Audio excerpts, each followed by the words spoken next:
All right, yeah, what's going on, UBA? This is the voice of choice himself, Sean Dyfason, and we are here live at Woodmere Lanes, and we will be covering the Long Island District here in New York. UBA.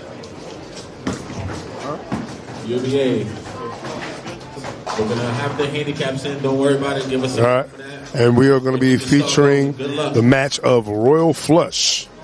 Yes, Royal Flush, the powerhouse itself, against one of the original teams, Team Marvel.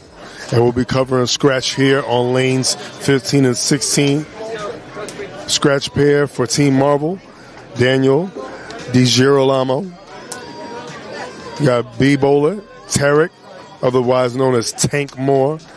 And on anchor, Cameron Potts. And for Royal Flush, we're going to have Michael Cantante Jr., Matthew Atria, and Michael Martell. Woodmere, one of the hosts of some of the best classic UBA action that you may have seen from way back in the day. And we've been pioneering all kinds of beautiful bowling and straight up team bowling, action, trash talk since 2009. Royal Flush, they've been to the dance many times. They just want to finish their story. Team Marvel would like to get back to that spot and get back to a potential playoff spot and make it to where we all want to go to, and that's Battle Bowl.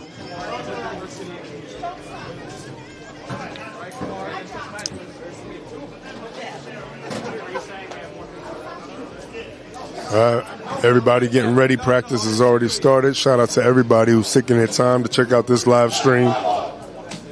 And for all those who gamble, not like anyone in the UBA gambles, right?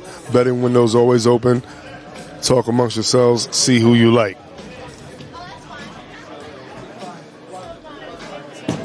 So let's talk a little bit about Daniel DiGirolamo, that is. DiGirolamo coming in with an average of 214 with Tarek Moore, 233. Cameron Potts coming in at 212.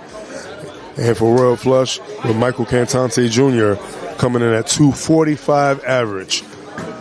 Matt Atria coming in at 219, and Michael Martell coming in at 248.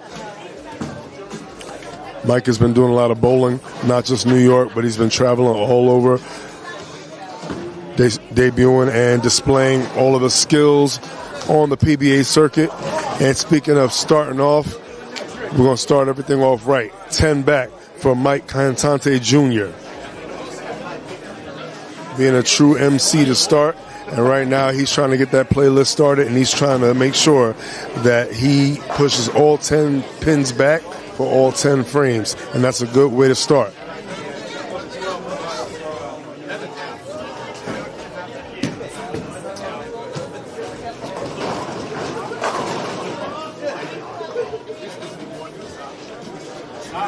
All right, Matty Ice himself, Matt Atria.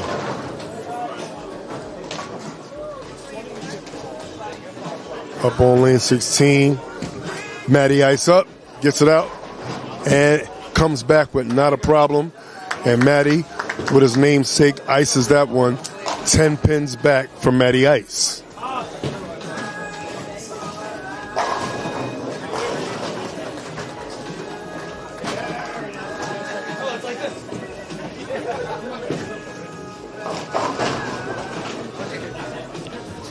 Just a reminder, any corrections, please come to the desk. One thing about Woodmere that you will see, the transitions here are tough. This is known for being one of the toughest houses in the New York area. Brooklyn, Queens, Long Island, but no problem for Daniel DiGirolamo, starting off with a strike of his own, tickle in the pocket, negotiating all pins down.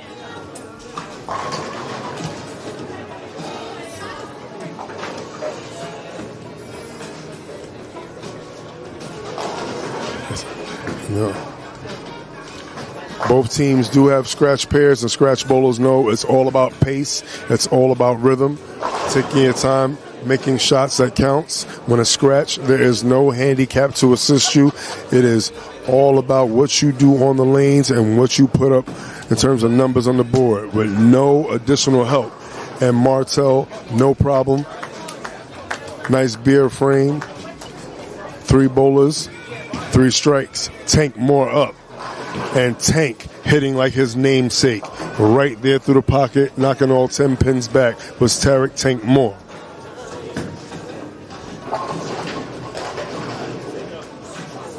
And we got Cameron Potts up, coming from the left side. And the first 1-2 blink. 6 bowlers have now bowled. 5 strikes have been thrown. And we still may see 6 closed frames to start.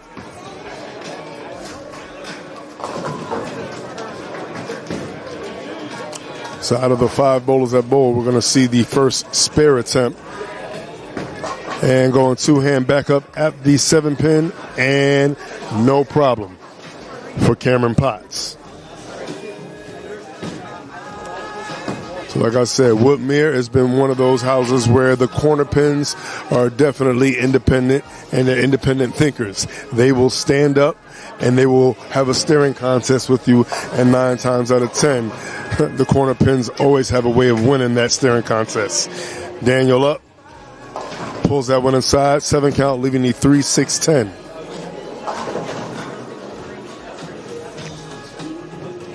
And the Silver Surfer right there, surfing a little too deep inside right there on that shot attempt, missing his mark. Mercifully, no split. Let's see what Michael Cantante Jr. has to say about that.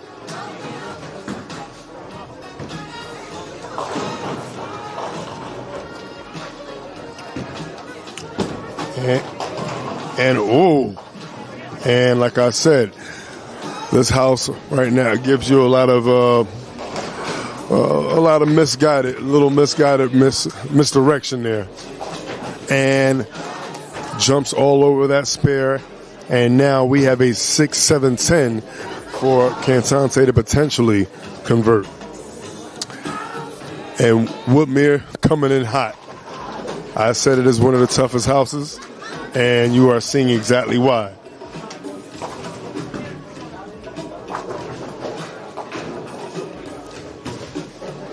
And played a little hero ball, and instead of getting the 2, only gets the 1. Like I said, this is the scratch pair.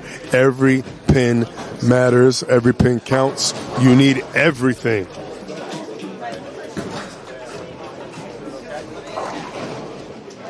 Shout out to the UBA OGs that may be watching this, and shout out to one of the UBA OGs who was helping us get everything together. You hear me say his name every single time. A 2-8-10 is left. Mr. Pat Hollis himself. I'm going to get away with that. Hopefully he doesn't choke me. And speaking of not choking, Tank does not choke on that second frame. Tank Moore does bowl in this house. He is very familiar with the highs and the lows of Woodmere lanes. I was saying, Tank, I was saying you very familiar with the highs and lows in Woodmere.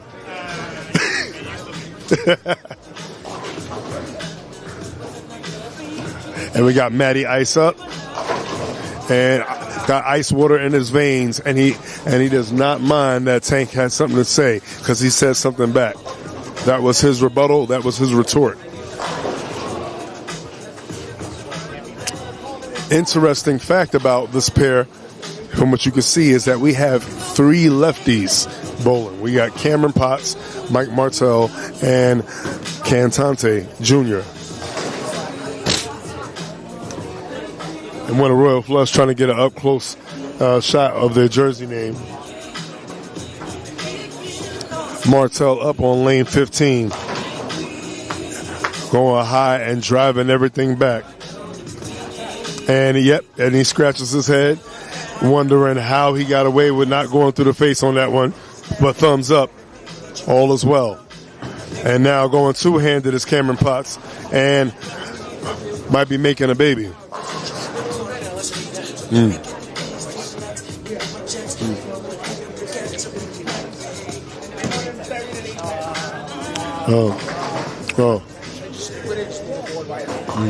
So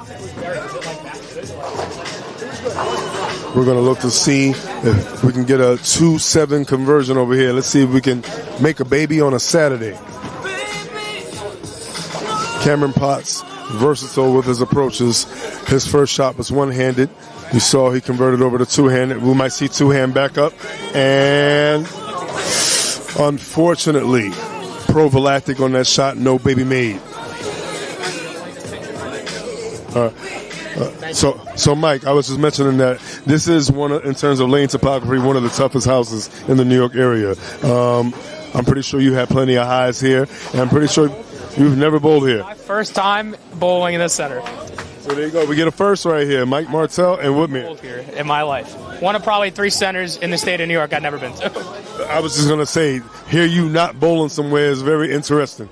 I mean, like, I've heard a lot of good stories about this place. Josh talks very highly about this place because this was his home for a while. Yeah. But I've never been here, so we're gonna see what happens. Yeah, we're going to see. I feel good, so we're just going to see what happens. Hey, you feel good, shoot good. And shout out to Mike Martell. First time bowling in Woodmere. Did not see that. And right there, making up for that second frame debacle was Mike Cantante Jr. And Daniel over there, Mr. Silver Surfer, leaving that 10-pin. That 10-pin standing up nice and strong, like the corner pins do here in Woodmere lanes.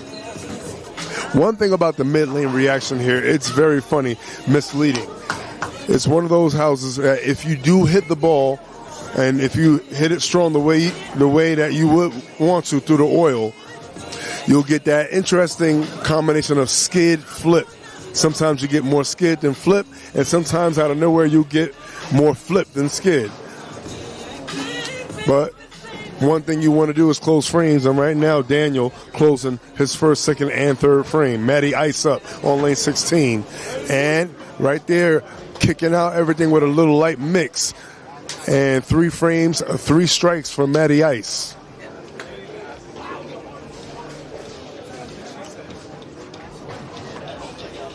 One thing about any UBA season tour stop, yes, it is you focusing on your pair, but out the corner of your eye, you're always going to be looking to see what your other pairs may be doing. Because whatever you win by in terms of total wood may be a little insurance for the rest of your pairs. Let's see what Tank has a lot left in the tank, but gives a little stare down to the 7-pin saying go to bed. And he puts the 7-pin to bed. 3 frames, 3 strikes. Right now, both middle bowlers right now having a little bit of a slugfest. Martell up on lane 16. Third frame. Martell gets a little high and leaves the 6, but takes out the 8. Almost had a lefty version of a 4-9 there. Cameron Potts resetting, was missing the 10-pin.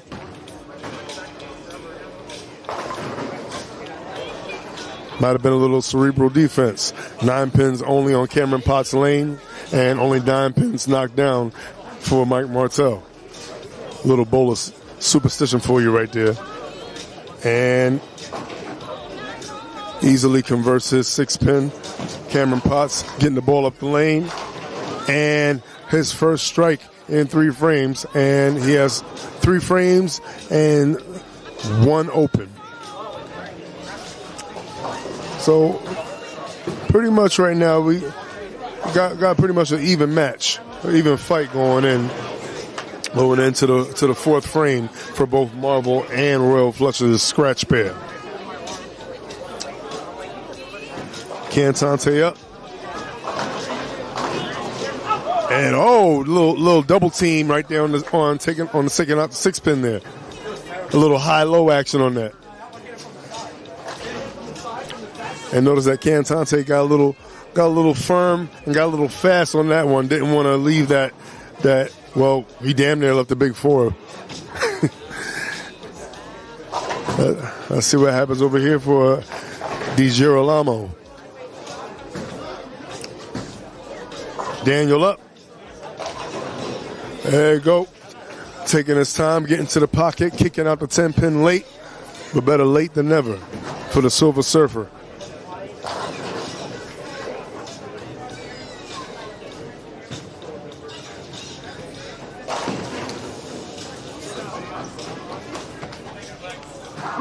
Maddie ice up.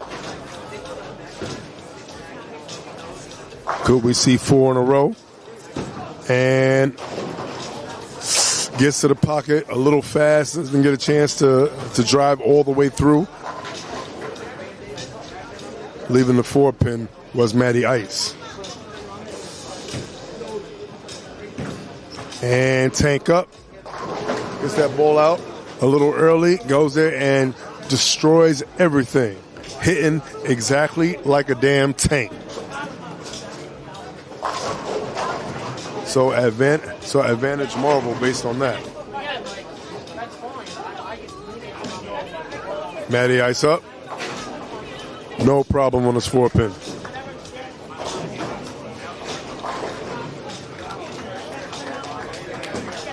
And we got Cameron Potts trying a little ball change.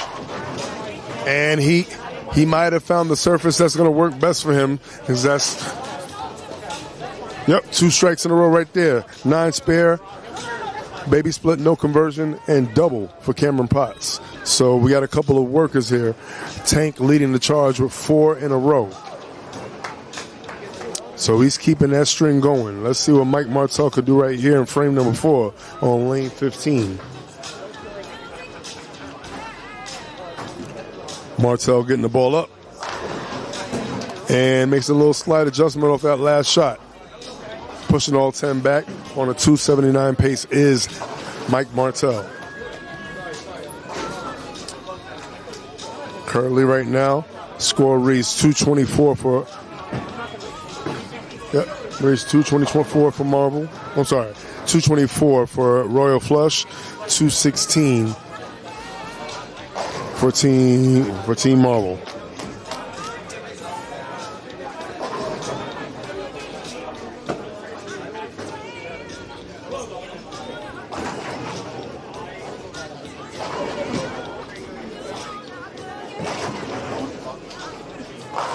And we got Cantante up.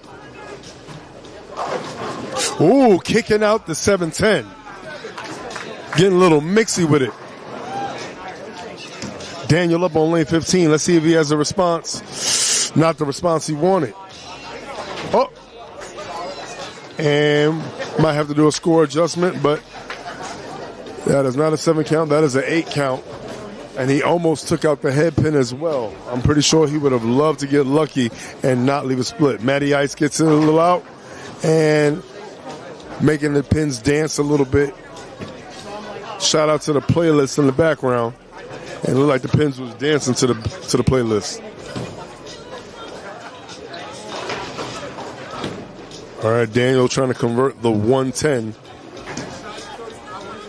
Going for it all. And, oh, my goodness, swings around the 10-pin. Well, he got one. He actually almost got all. That was a good example of a good attempt at some hero ball right there. Speaking of heroes right now, it seems like Team Marvel has a hero in the form of Tank Moore because he's trying to lead the charge. Martell up on lane 16, and he really liked that one, kind of slid that one out. So a really good frame number 5 for Team Marvel.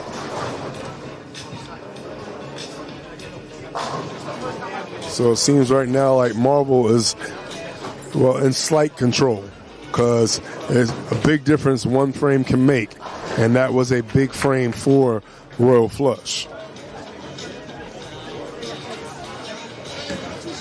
Tank, he didn't like his feet on that one, but that's all right. He didn't like his steps, but that's all right. His ball still took a big step into the pocket, and that's going to be front 5 for Tank Moore.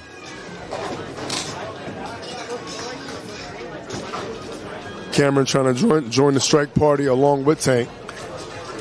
And let's see if they can pick Daniel up with 3 in a row.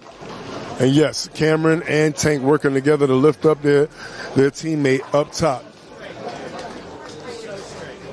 So it seems that Cameron has found some good footing. And they are still right there in the conversation. They're staring at each other and they are not blinking in terms of score. These two scratch pairs are keeping it even and keeping it close. Matter of fact, it's looking relatively close across the board, but we will be taking a look at the other pairs right after we finish with the scratch pair. Cantante up. High line drive into the pocket. That is 4 in a row. He only had one little hiccup, and that was in the second frame, was Mike Cantante Jr. Daniel looking to make up for what he did in the previous frame, frame number 5. He's looking to go into frame number 6 and get back on the strike train. Gets the ball out, and there you go, getting a little merciful carry. That ball looked like it wanted to leave something. Thankfully, they all fell down on one accord. Great adjustment by Daniel on that last shot. Matty Ice, that ball skidding out. And notice that he's playing that wet to dry shot. Hasn't missed the pocket yet. He's sticking with the game plan. He's not trying to get a little greedy and try to force the issue. Because like I said, with scratch, you want to make good playable shots and hope for the best. Tank taking a little move inside. Yeah, he took a little move inside with his feet there. And front 6 for Tank Moore, UBA OG himself. He's hitting like a tank, and he's getting more strikes with each frame.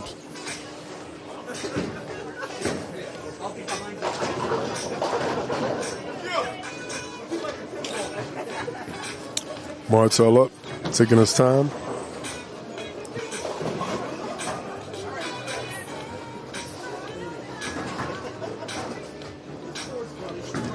And Mike gets that ball inside a little bit, but he still likes it. He gives a little more push.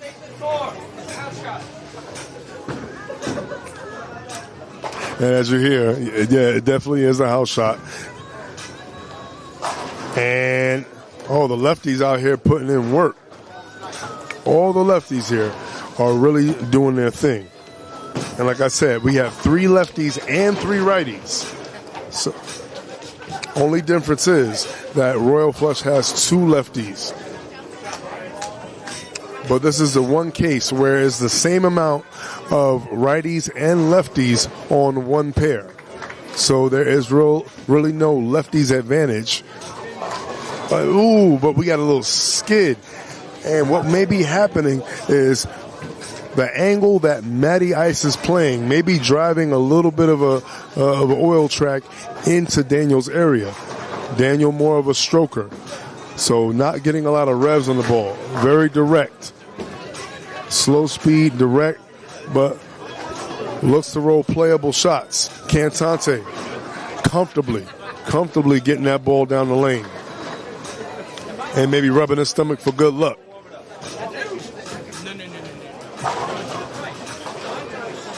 And we have another case of a makeable yet missable spare leave for Daniel right here. Silver Surfer looking to see what he can do. Is he going to focus on the wood? Is he going to focus on the spare? And this time it doesn't dance around the 10 pin. That should be 2 split conversions for Daniel. But fortunately, he got a closed frame there. That is only 1 open for Daniel. Let's see what happens here with Matty Ice.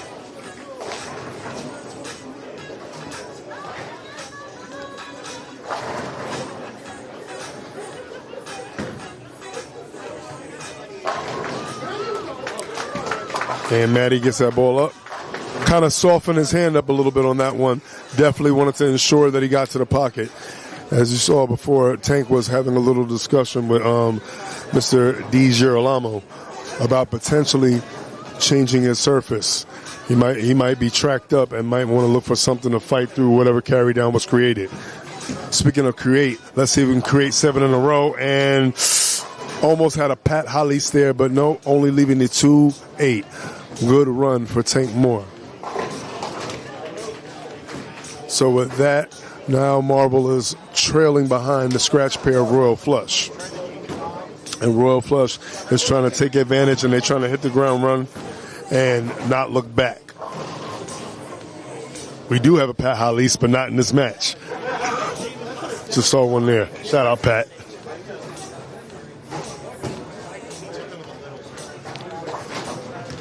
All right, Martell getting the ball up the lane and kicking out that 7-pin. So the corner pin's not really a big issue, especially when you're used to throwing on multiple shots all over, well, not only the tri-state, but even from coast to coast. And Tank Moore all over his spare. Potential 278 finish for Tank Moore. Shot. Yeah, it was just say, you missed inside or you got it out?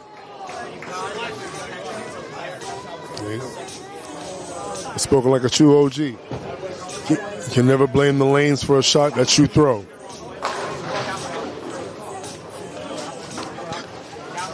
And Cameron Potts getting the ball up the lane.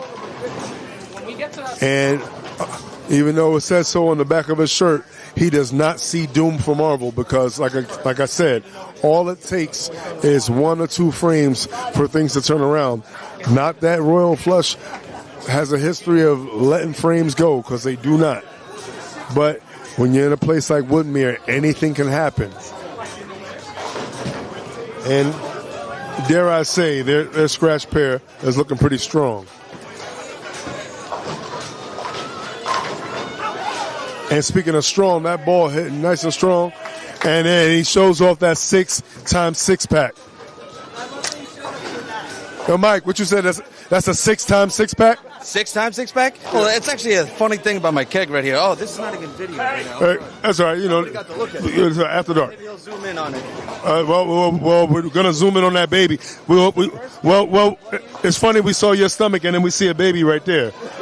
So, you know, I love that segue. That's right. Thank you. It's a beer belly. Beer baby. It's a beer baby. There you go. And then you like the shirt? There you go. 6-pack, baby. And speaking of 6, that should have been at least 8 in a row for Matty Ice. That would have been 6 plus 2. So right now, you have to wonder, at this point, do you try different surfaces and start having a little bit of foresight going into the next 2 games? Or do you stick with what brought you to, well, at least a couple of good frames and focus on moving your feet? That's always a struggle in any house. This house is very unique. And unless you have a lot of hand to cover whatever carry down or push down oil there is, you might have a little struggle. One thing it seems that Daniel is not struggling with is his spare conversions and his split conversions.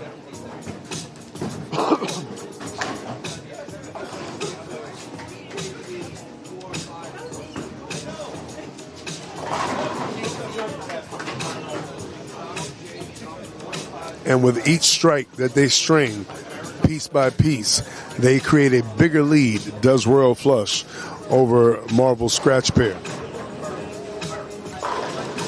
Martell getting the ball out and snaps back in, no problem. Still a potential 279 finish for Mike Martell. Tank Moore gets the ball out a little more, and he said it. He wants to get the ball out a little more and create a little more drive. And that ball definitely drove in. Tank Moore still saying that there's a lot left in the tank. Cameron Potts trying to ensure that Marvel is not 100% doomed. And whoa! Taking a little trip to the other side. He must have been listening to some Doors. The way yeah. He was listening to the Doors. It broke onto the other side. Yes. For those who know, I can carry anywhere because I'm the best beggar in the house. But he wasn't too proud to beg as he carried that masterpiece of a shot. It was abstract art. And let's see if Daniel right here can get the ball up the lane. He gets that ball inside. And leaves the 4, takes out the 9.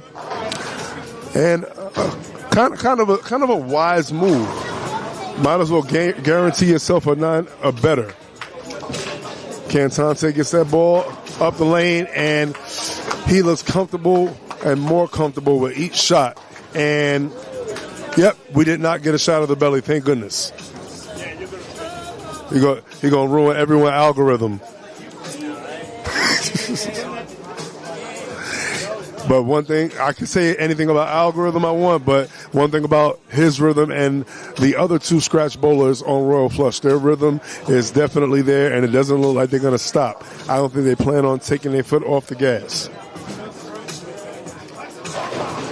Still good job closing frames for Daniel. Unfortunately, it's not enough strikes to get them a lead here, but at least to keep them in the conversation and not get buried early with a ton of wood. And I was going to say we got a Pat Halis, but Pat went on break. Almost a 2-8-10. The 2 and the 8, well, they were merciful. They showed a little mercy to Matt. And there goes that random skid that I was talking about before in terms of Woodmere lanes.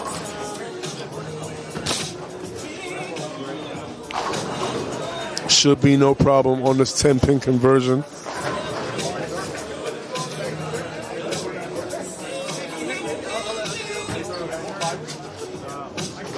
Then again, that's why you don't speak so soon. First open frame for Matty Ice. Matatria now going from potential 279 to potential 246. Tank get that ball out and stops right on time, right on the dime, and he pushes 10 pins back with that.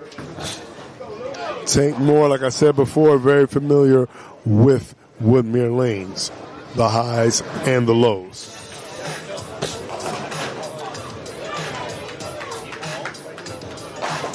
And that missed frame right there just created a situation where you could have potentially got the lead to almost 100.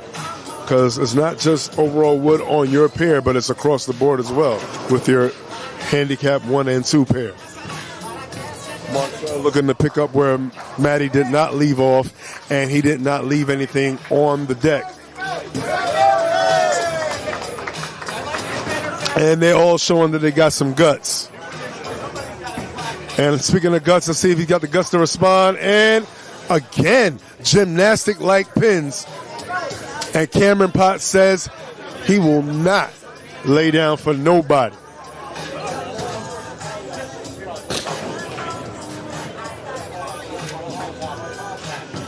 All right. He says doom on the back of his jersey, but he does not sense any doom. Hey, yo, Pat. We almost got you on camera, Oz. We almost had a 2-8-10, but it fell. Yo, come on, man. I'm working today. I'm not even bowling. Yo, somebody leave a Pat Halis for me, man. Yeah, somebody leave a Pat Halis. You might get what you asked for. Stick around. Even though Gordon Pepper's not here, we can have a whole nother dark cloud in the form of Pat Halis himself. That ball's getting up the lane. And like I said, a more direct inside approach may have been the key. And that's another key to victory, is communication amongst teammates.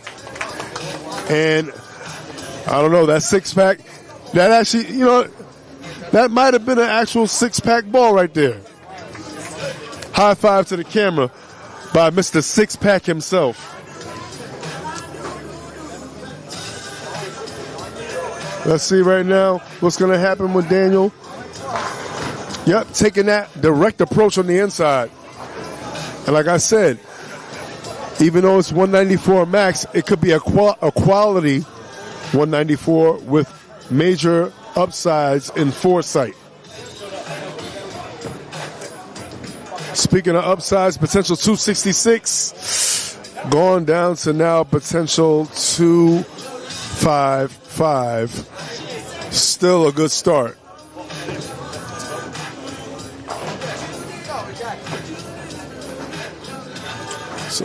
Situation definitely does look a little different. Matty did have an open frame in the foundation frame, which is the 9th frame. He travels out with that ball, a little area check, gets a little tickle, And 194 for Daniel right there. Daniel DiGirolamo, a.k.a. Silver Surfer. All right. Nice finish there, Daniel. I noticed that you took a little surface change and a little bit of an angle change. Is that what you and Tank were talking about in terms of your ball reaction? Yeah, I guess so, yeah. But I changed the weight block of the ball. It goes long and then curves. Mm-hmm. It's called pretty long drill.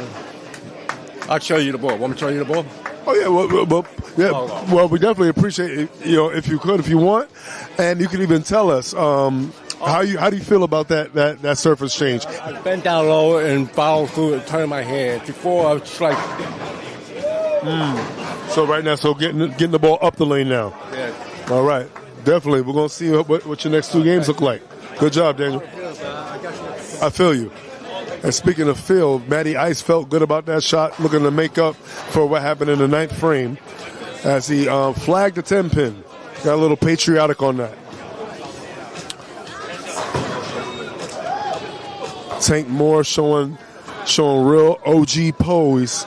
I'm sorry, OG poise rather, but he is posing up there, showing you that he is Odin on the back of his jersey.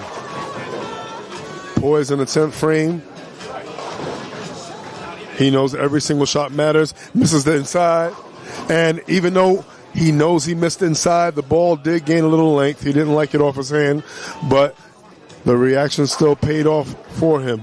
Potential 278 finish for Tank. Odin himself.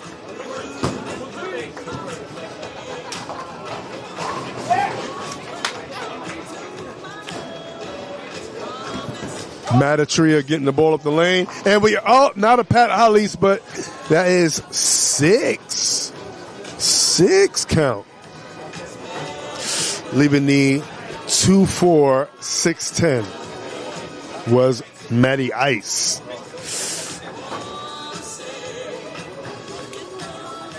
He converts this. That is a 236. Tank looking to jump all over that. And did he ever jump all over that? Tank firing missiles right there.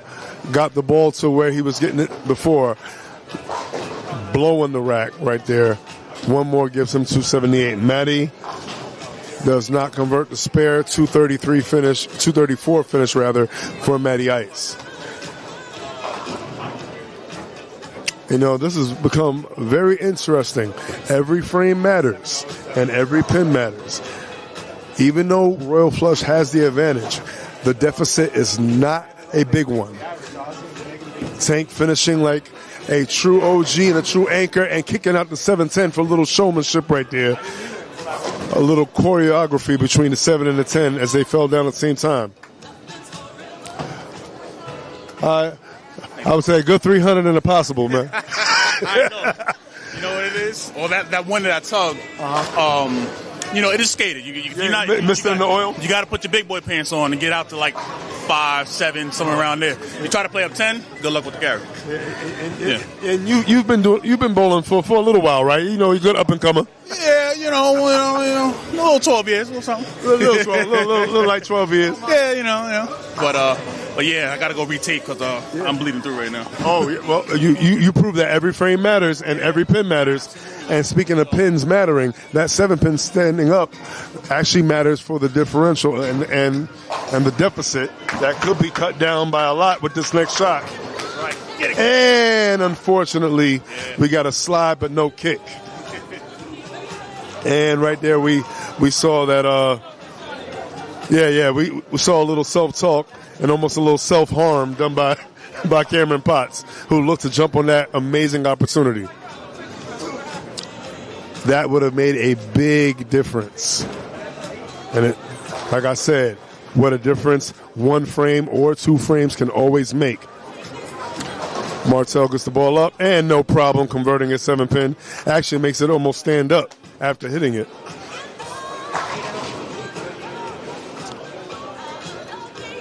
We could see another appearance of the 2-handed backup ball that Cameron Potts showed us before. And all over that with the 2-hand backup was Cameron Potts displaying his versatility. He's thrown it 3 different ways. in one game.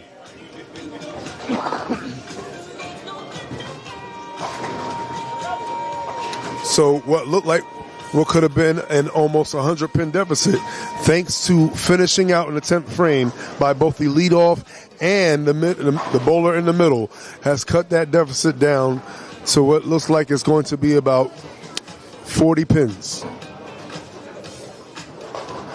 39 to be exact, provided that Martell throws his next strike.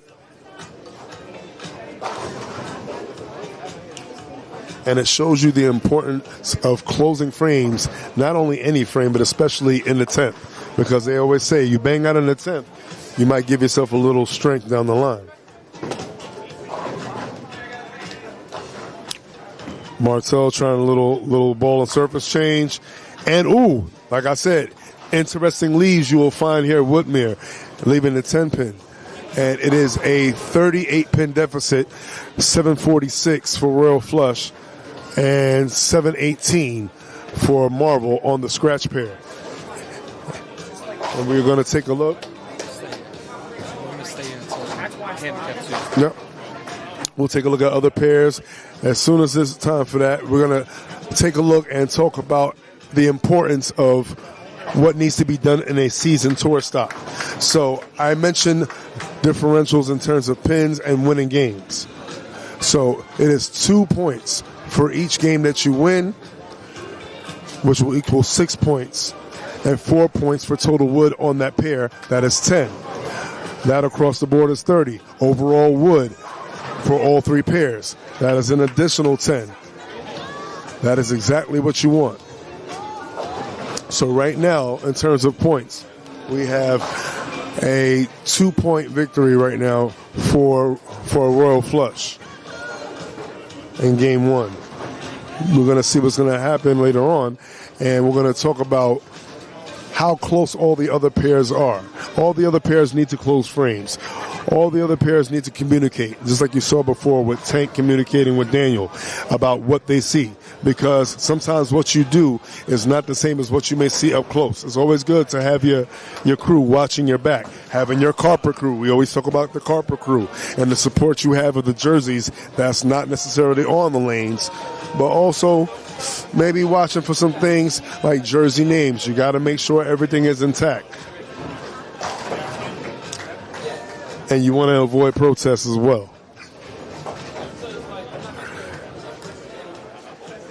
Shout out to everybody watching here, and shout out to everyone in all regions, whether it may be Brooklyn, Queens, which we'll be covering tomorrow, whether it be Jersey, whether it be PA, whether it be Central. Shout out DMV. It could be the South. Shout out to Texas. Shout out to everyone all over. And shout out to anybody who may be watching this maybe for the first time, may have been talking to some people in the UBA, want to get your own franchise in. There's plenty of room for you. We've been doing this since 2009, and trust me, more teams, we're always fine with that. You could finish off handicap too.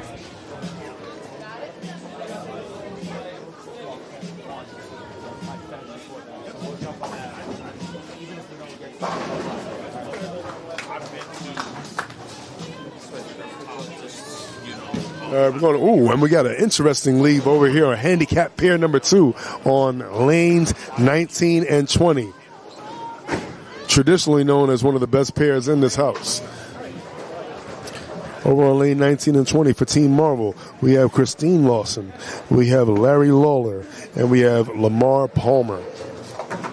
And for Royal Flush, we have Rosario Tedisco, we have Kaimari Nelson, and yes, do not adjust your screens or your devices. Yes, that is Dylan Kowaleski, formerly of Latino All-Stars. Yep.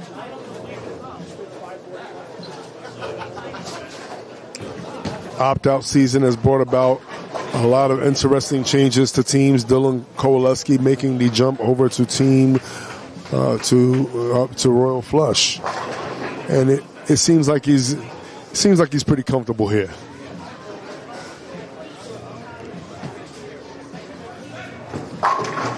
And Rosario with a Josh Malik. Oh, we got another Josh Malik over here.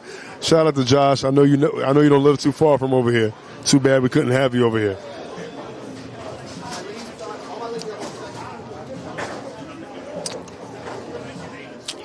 We got Kymari Nelson up on lane number 19. And up on lane number 20, we got Larry right now. Larry Lawler. Ooh, unfortunately, leaving a 5 count, a bucket, and then some. We got an extra piece of chicken in that bucket. And we got Kymari Nelson up, kicking out that 10-pin late.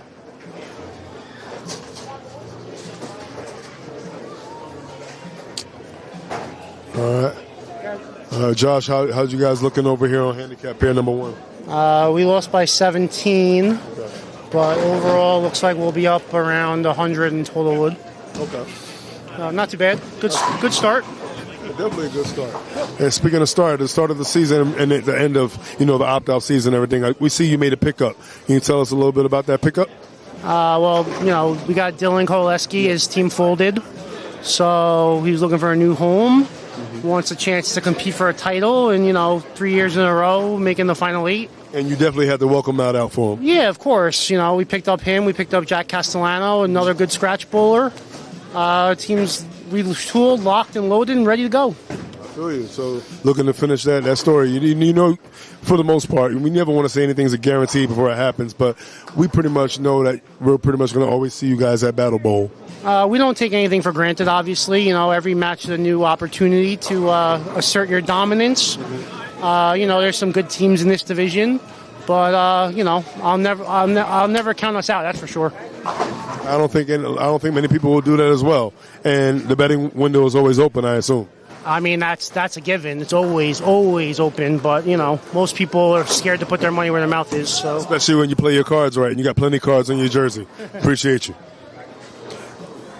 And Palmer right there leaving. Well, that's definitely a 6 count, leaving the 1, 2, 4, 8. Might have been didn't get to the pocket fast, but he got the ball out of his hand fast. And Kowaleski having a very good showing right now in that Royal Flush jersey. And I think he likes the jersey. And he has one question, and the question's on the back of his jersey. Want to bet?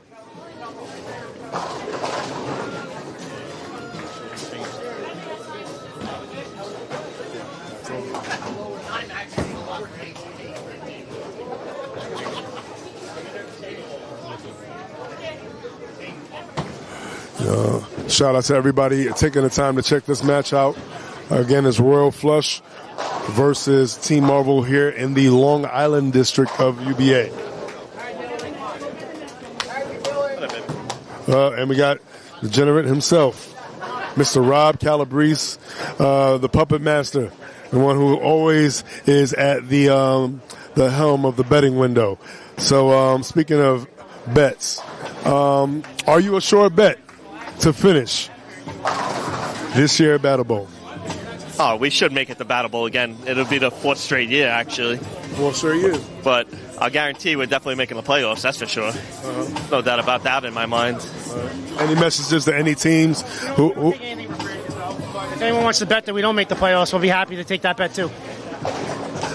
I've never seen a bet that they didn't like. Oh, there's a few. There's a few we don't like. But we're smart with our money.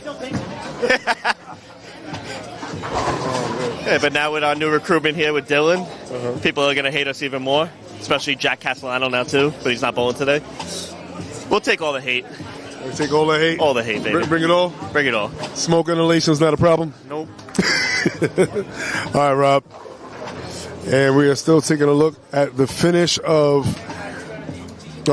right here of handicap pair number 2. So there is a ray of light. Team Marvel did win handicap pair number 2. Handicap pair number 1.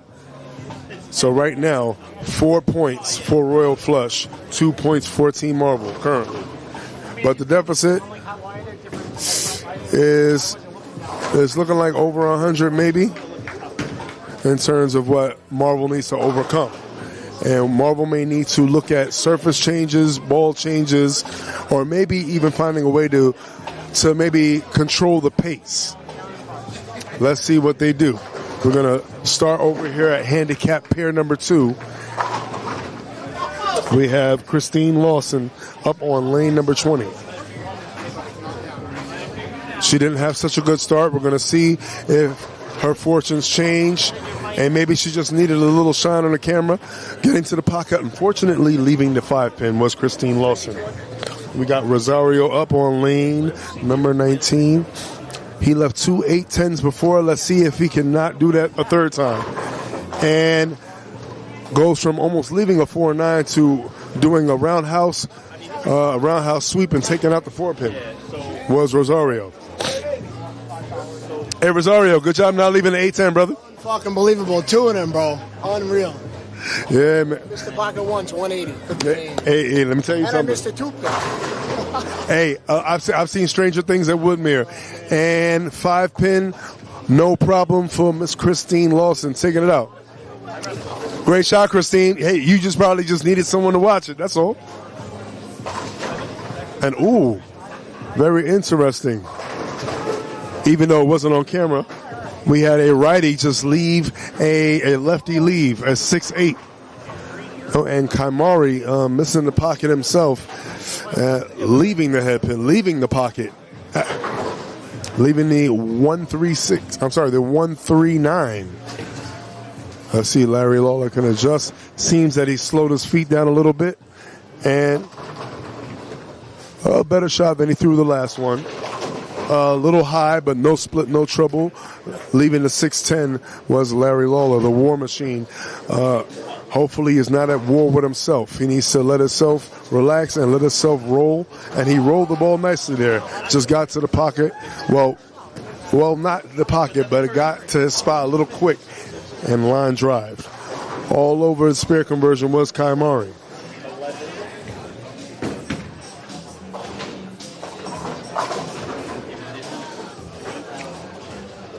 Larry Lawler looking to convert the 6-10. Takes his time. Gets the ball up the lane and ensures that he doesn't chops it. He definitely wanted to make sure that there was no chop on that attempt. Takes out the 6-10, does Larry Lawler. So let's talk about handicap and advantage. So we covered the scratch pair first. And like we said before, there were no pins to be given. Over here, as, the 10-pin right there just choosing not to fall. Looked like it took a blue pill the way it stood strong. Thank you. And Larry Palmer, unfortunately, leaving that 10-pin. And Dylan tripping out the 4-9. So let's talk about handicap. So Christine getting 67 pins of handicap. Larry Lawler getting 40 pins of handicap. Lamar Palmer getting 32. Total of getting 139 pins, as opposed to the 12, 28, and 14, equaling to only 54 pins of handicap being received by Royal Flush, as Lamar Palmer covers his 10-pin.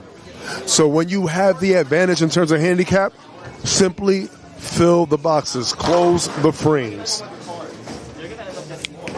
You're almost getting 100 pins worth of handicap. You have the advantage. So now all you have to do is basically make sure that you cover every single thing.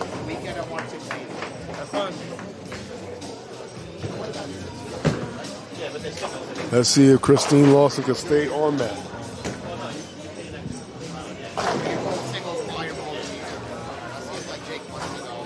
Christine throwing back up from the left side. And that's 2 pocket shots right there. And that could spell actually the scratch bowler on Marvel's namesake, Doom.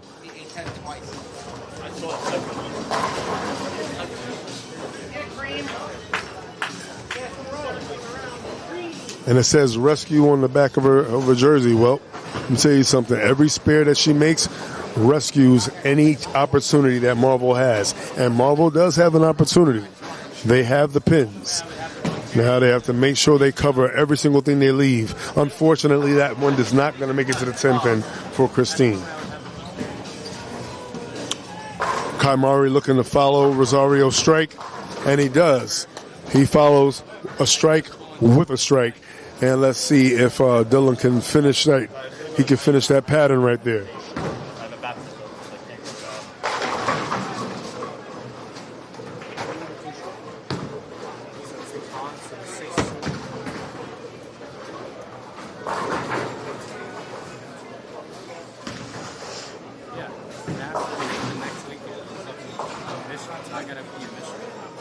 And Larry getting that ball up the lane, and he definitely let that one out the hand. So great adjustment in terms of speed off of the last shot. And Dylan looking to finish the frame, and he's not going to go to the bar. That's on me. I'll eat that. I'll take that. I'll take that. He made the last one. I said, man, at least I make this fair ball. And great shot right there by Larry Lawler. So 2 good frames, 2 closed frames right there. Fill the boxes, force them to strike. That is the key to victory right now for handicap pair number 2. They have a lot of pins to make up. We already know that handicap pair number 1, as I stated before, did win game number 1. So they are not dead in the water. All right, 8 count after the spare, so 18 in the first frame. He got 8 in the second frame, looking to convert his spare. One thing about spares, you want to get good count. 9 or better. You would like to strike after a spare. You want to make every pin matter. If you're on a strike, it's one thing, whereas 10 plus 2. But spare, for bowlers that do watch the game and know the game, 10 plus whatever you leave the next shot. And no problem on the spare conversion for Lamar Palmer.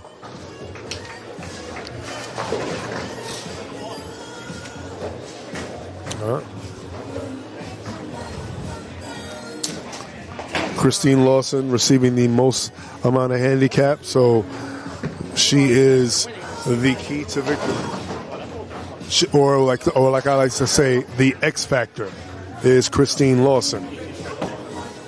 And as long as she's hitting the head pin and getting good count and converting spares, she, in many ways, could be the most dangerous person on that team. Let's see what Rosario does.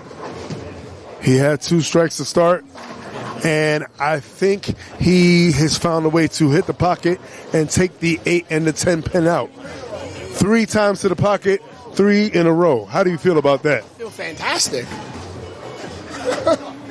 I know you're thinking, why can't it be more like this? It's so much easier. Spares are hard. Strikes are easy. There you go. And that spare definitely ended up being difficult for Christine. You know, she cannot get down on herself. She has to keep her head in the game. And Kaimari definitely liked his second shot. Well, his third shot, rather. His first one was that very interesting 7 count that we saw. And he seems to be a little more subtle in the shot now. Let's see if the Conqueror himself, Lamar Palmer, Kane the Conqueror, and War Machine, aka Larry Lawler, let's see if they both can provide support to Christine and help keep her head in the game. That is the mental aspect of it. Hey, how's your asshole feel, buddy? And it seems like Woodmere is imposing his will in terms of bad carry on handicap pair number 1.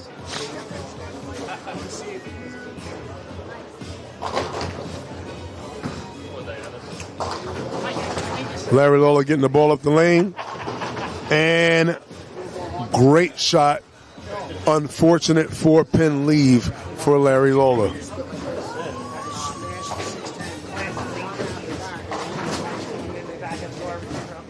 But LL still remaining cool under pressure and throwing good shots. Speaking of good shots, Dylan throwing a very short and steady shot. And Dylan, 3 in a row. is this Dylan's first match in a Royal Flush jersey? Yes. Well, hell of a debut.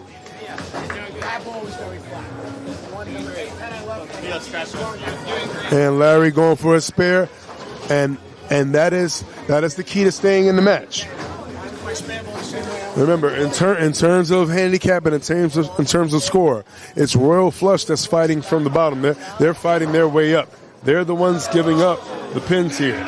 They're giving up 85 pins in handicap off rip, meaning before they even pick up a ball. So good shots like this by Lamar Palmer, which is getting very skittish in the middle. Yes, he is getting to the pocket, but he is not getting through the pocket. So 3 8 counts, well, a 9 count and 2 8 counts. So it's a matter of, is he going to choose to stay with the same calm surface and move his feet, or is he going to try to poke the bear and go for something stronger that could jump? And no problem on the spare for Lamar.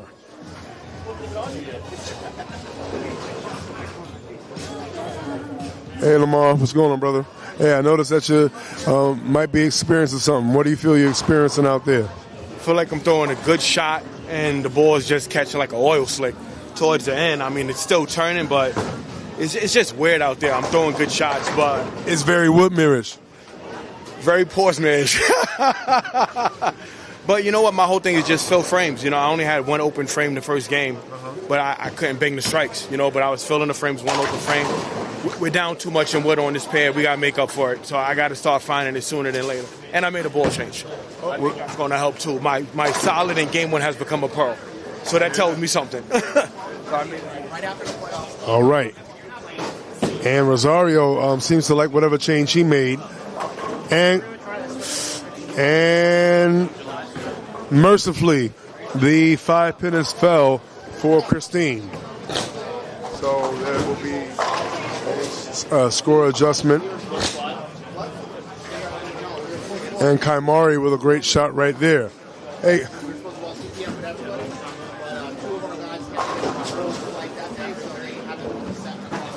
The handicap pair number 2 in terms of Royal Flush is looking very much like a scratch pair, but they have one of the most interchangeable lineups that they can put in terms of a roster. The most interchangeable roster, one of the most I've seen in a while. I always say a great team has to have a good mix of scratch and handicap. Oh, Christine may have converted that spare, and great spare by Christine. And that right there may be breathing new life into Christine. And body language is everything. Her body language says she's definitely ready to push through.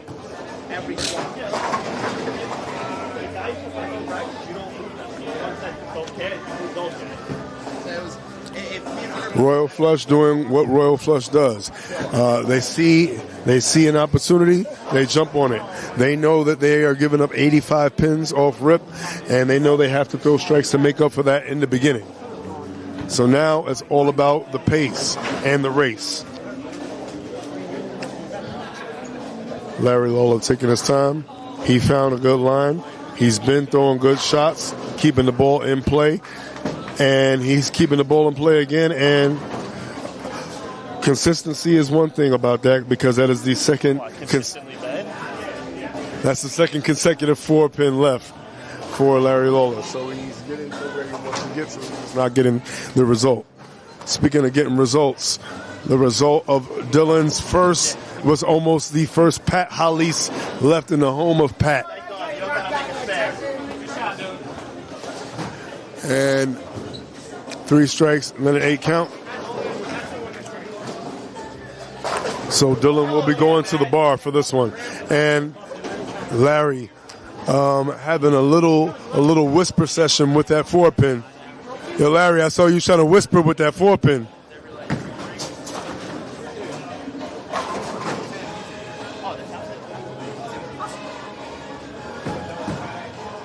And spare conversion right there for Mr. Kowaleski in his first match as a member of Les Flush de Royale. And that ball gets out a little far. And I don't know what the 10-pin just did. It went from potentially being a gutter to driving strong to the pocket, then going past the pocket and leaving. Yes, that is a 6-7.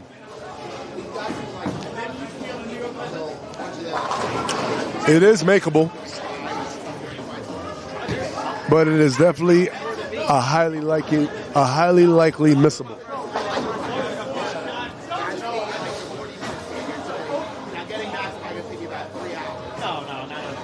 And he's going to go for the gusto, and all right, plays a little hero ball. Mercifully stays on the lane. He gets one.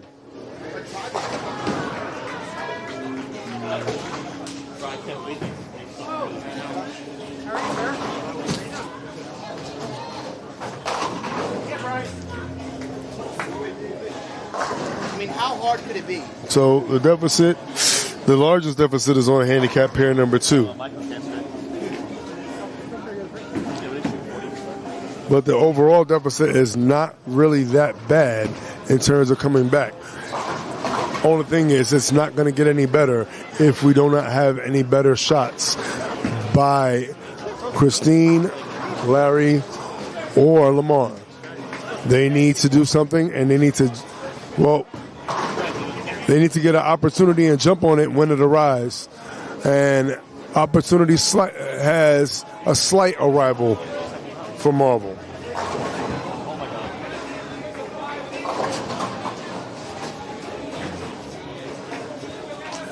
Well, we almost had another Pat Hollis. Oh shit! So not your caliber one. And then scared Calabrese so bad he dropped the jersey. That's Michael's jersey. Not every hero wears a cape, Rob. And great spear attempt by Christine. Unfortunately, the back pin does not fall. But she got pins there. I know she would like a little more slashes and less dashes. And as long as she keeps going for it, anything can happen.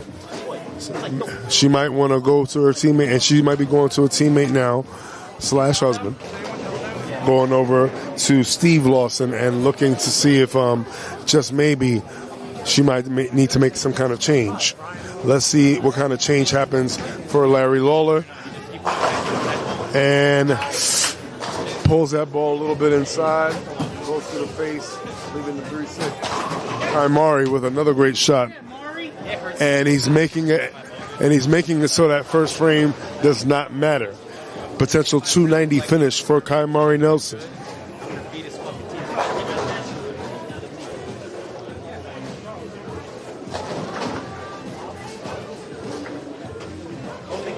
Larry Lawler looking to convert his 3-6.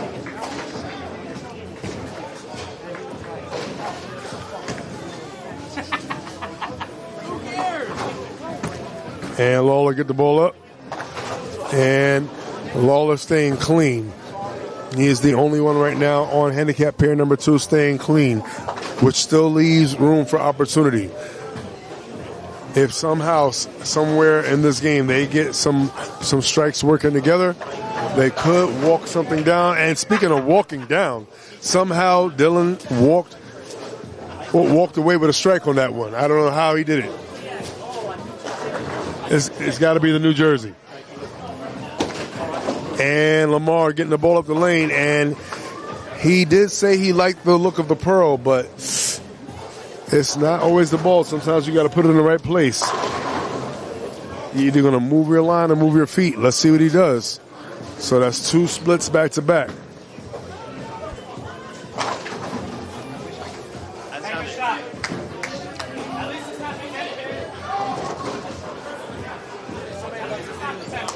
All right, Lamar gets the ball up the lane and unfortunately does not convert. So the deficit is getting slightly larger. It's not by a lot, but it's going to keep growing if open frames keep happening back to back to back. The one person that's closing all of their frames thus far in game number 2 on handicap pair number 2 is Larry Lawler. Doing a great job at filling boxes. And Christine getting the ball up the lane. She likes that one out her hand. 8 count. leaving the 4-7.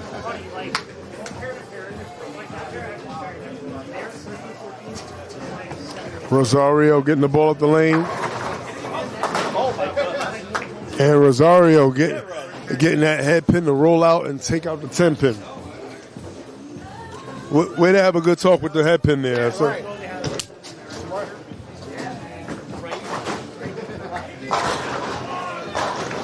Christine Lawson taking her time, staring down her spare. Let's see if she extends to it. And she extends to it with the ball grab. And, well, she shows that she is definitely a 7-pin master. That's the second 7-pin she made.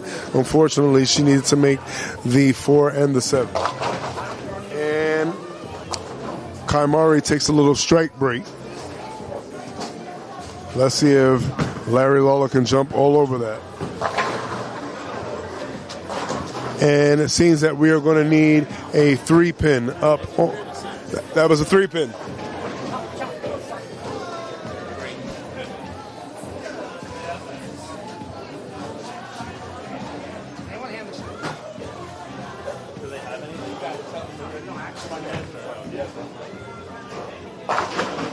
No 8-pin! No 8-pin!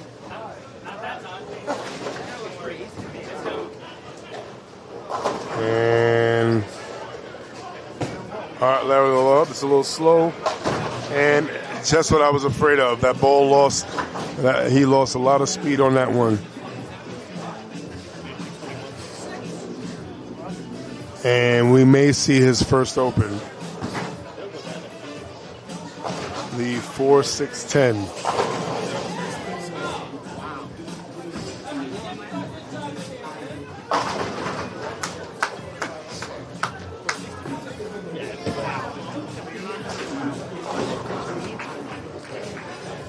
Let's see if Larry's going to try to play some hero ball. I would say every single pin matters because you never know what could happen frame by frame. And great attempt at it. Had an opportunity to slide right behind this.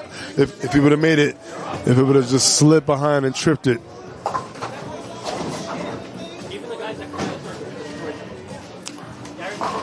And let's see what adjustment Lamar is going to make over here.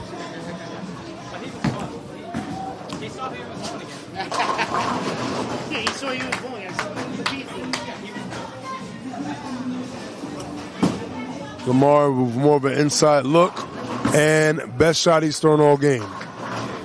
Right surface, had the wrong angle. He tried a little something. I think he got a little something kicked out. Okay. So let's see if that holds true.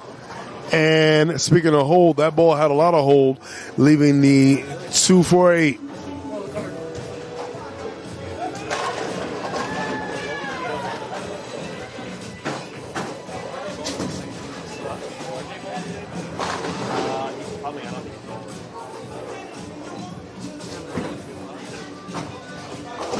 All right, this is one of those missable and makeables at the same time. And that, yep, makeable yet missable. Anytime you have a back pin, there's a chance for deflection.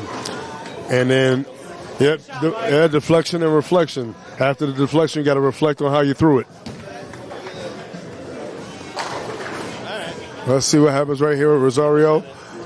Rosario's been hitting the pocket a lot and not getting strikes in game one. Now he's getting rewarded for all his good shots. Let's see if he keeps to reap all the benefits of all the good shots that he's throwing in this game. And yet, putting a lot of fingers in there. And he's found a way to get out of that 8-10 cycle that he was going into. Yeah, keep fingering. Great advice to give on a Saturday.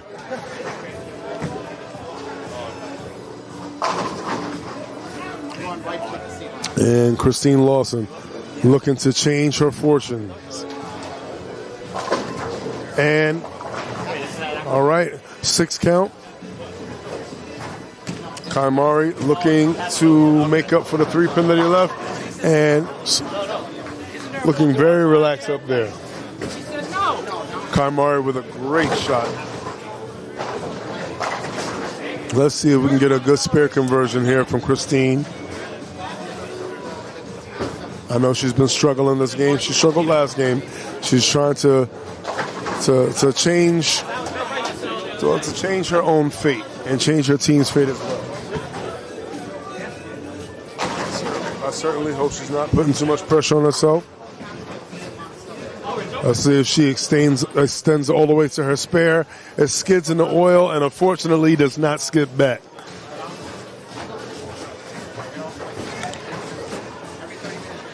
Hopefully one of her teammates just kind of moves her in the right direction and gets her a little more direct. We'll see what happens going into game 3. Game not necessarily, well, all the way out, but it's getting pretty close to that.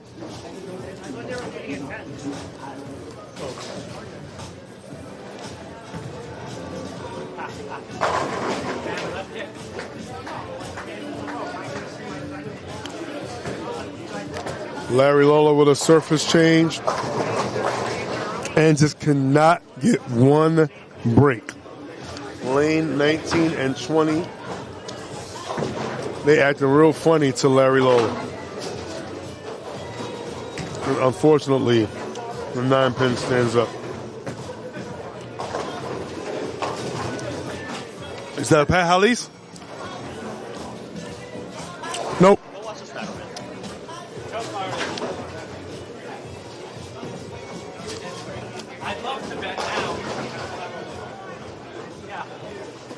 And Larry leaving the 9-pin on the deck.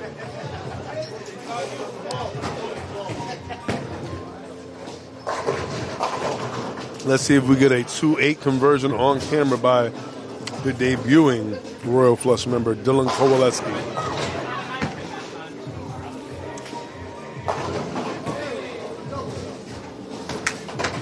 Any option, just go for the wood. Pretty wise decision when your pair is up by a considerable amount. And we have a 5-7-10, and yep. And out goes Lamar Palmer. He walked out. Yeah. We got a flying eagle. Flying eagle left on lane 20. Oh no, it's already on there. We got a flying eagle on lane 20, and Lamar almost spread his wings and left the building.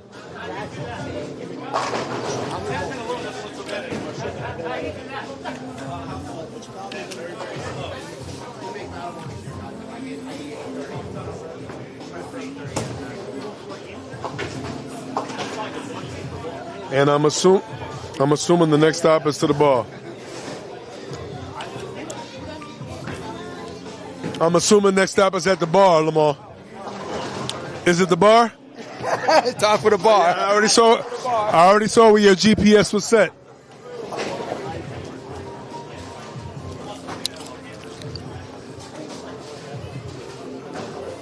Not like this. Not like this.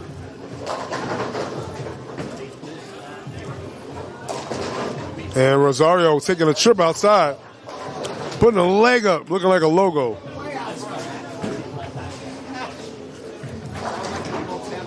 How's the weather out there? You want to go out there again? Oh, okay. You might get sunburned. And Christine with a 7 count. Christine with the opportunity to make this, to go for the spare. Maybe a little target practice and focus on game number 3. It sounds crazy to say, but you can't get down on yourself no matter what the deficit is, because you know you still have one more game left.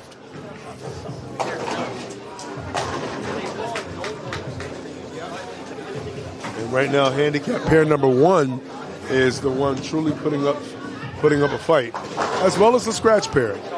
Right now, handicap pair number 2, they're going through a major struggle. And it looks like Christine's going to try to jump all over the spare, and that's got to be good for morale right there. That was a spare that lifted the spirits for Christine Lawson.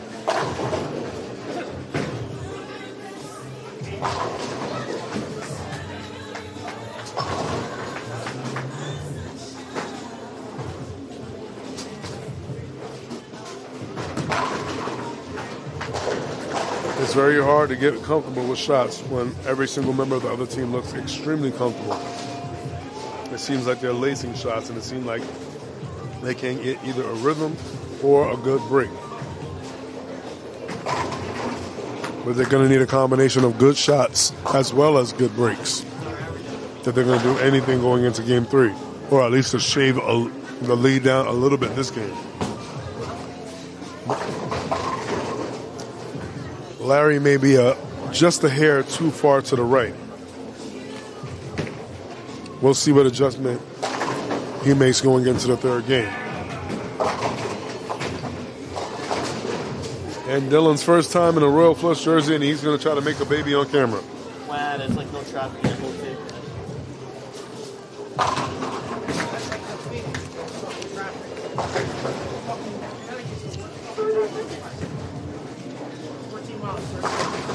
Well, yeah, I mean, when you go 30 miles an hour, once you go up the highway, And that ball travels out a little far, and unfortunately does not take out the pin. He does not take out the 6 pin.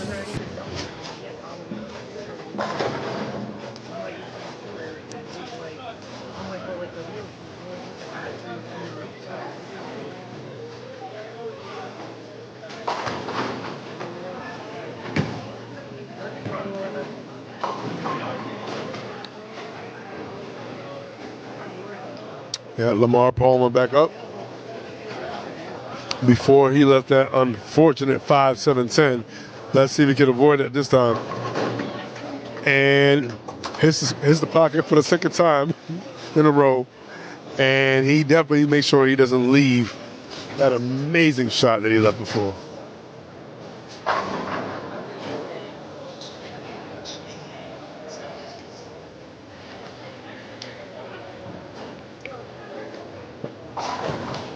And Dylan ready to go out there and make that baby.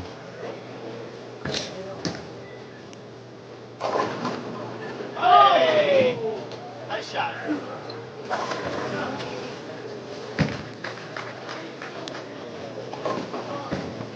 Dylan. Like you like it. And Dylan takes out the 3-10, no problem. Boy or girl? Boy. Wow.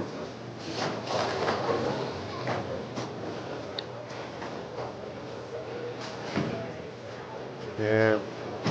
Rosario looking to finish that potential 279. And all right, more baby making by Royal Flush. Something they want to tell me? What? So, but y'all making all these babies on camera, man. Y'all like doing that on camera, huh? We do. Another righty leaving us 6'8". Good old Woodmere. He's going to try to make a baby. You don't mind, right? All right, cool. Righty left at 6'8". And pull out game. Well, unfortunately, a little prophylactic on that shot.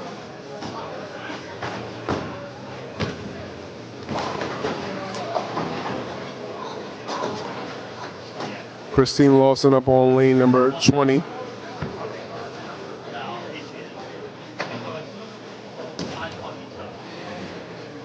Christine with a second chance at the pocket. And that ball's got a turn. Boom. And gets the wood. Kai Maury up. Kills the pocket. But unfortunately, the 10 pin will not die.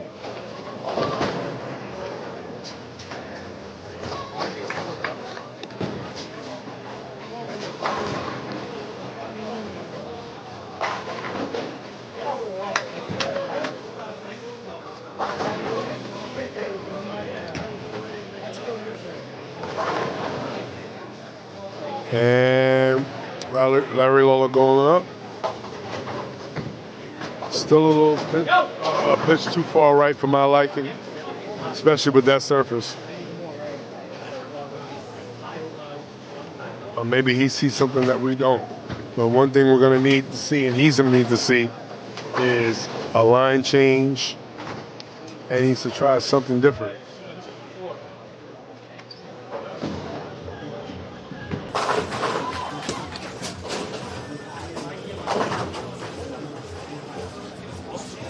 And he went from having 5 straight closed frames to now 4 straight opens. Definitely an unfortunate turn of events for Larry Lawler and handicap pair number 2.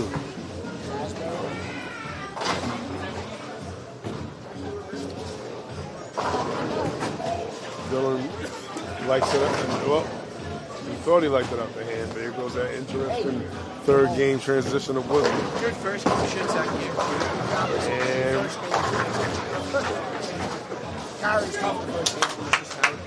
And mercifully, the 7-pin falls. So, Mr. Mathematician Rob Calabrese, what is the differential in points overall? I know Royal Flush is up, but what is it, about like 100? Well, counting this now. Amount of pins? Yeah. Oh, probably close to 300. Scratch. So, what's going on Scratch? Oh, they won already. They won. They gave him a little tease. Kept it close, but they can't keep up. I don't think it would be 300. Oh, yep, it would be. And that's for handicap pair 2 alone, right? Yeah, we're up 320 on handicap pair 2. Scratch, we're up about another 50. So you guys, so it's looking like you guys might potentially get 30 today, right? Come out! We got a chance! Come on! If we could shift and take a look at the finish of handicap pair number 1, we have a very tight one.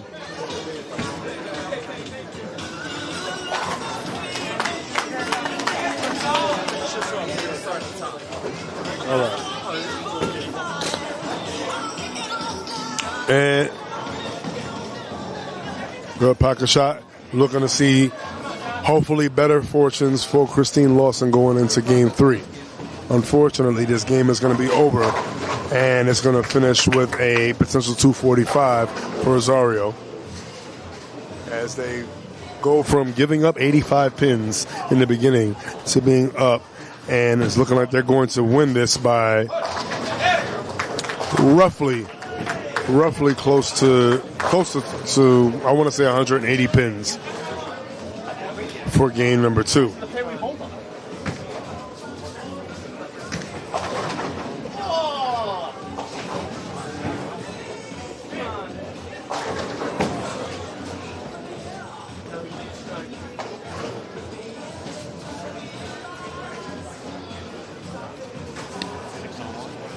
Rosario up after Christine Lawson's spare conversion. Oh, hit it from behind the way you like it.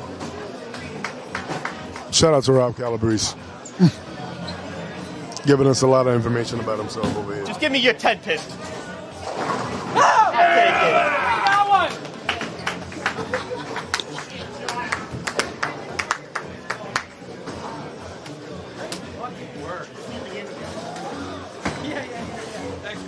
I just need the game to be on my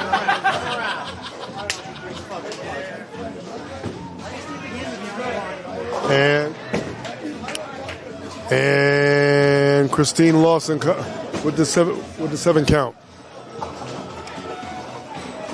All right, hopefully the fortunes change for Marvel over on handicap pair number 2. We're going to take a look at handicap pair number 1. But before we get over there, all right, just to give you a little update. Let's give a little update. Scratch Pair has won 2 games for Royal Flush. The first game, they lost by about 39 pins. This game, Marvel lost by 21 pins, exactly. Over on handicap pair number 1, Marvel won the first game by about 17, and Royal Flush just won game 2 on handicap pair number 1 by 3 pins. And as we were stating before, and what we're going to state again in terms of handicap pair number 2, it is a deep hole in terms of pins. It's a lot of wood. So all of the overall wood has been, well, at the moment, pretty much decided by handicap pair number 2. And now we are going to jump to handicap pair number 1. In game number 3 of this Long Island Tour stop here in Woodmere Lanes. For the handicap pair number 1, we have Steve Lawson, Louis Barbera, and Eugene Neal. And for Royal Flush's handicap pair number 1, Brian Bourget, Kareem Bird Jr., and Josh Sneidman, part of the one of the best recruitment crews of all of UBA. Sneidman with a much-needed 3 strikes in the 10th frame of game number 2 to help get that three-pin victory in game number 2. And right there, we just saw Brian Bourget kicking out the 7 and the 10.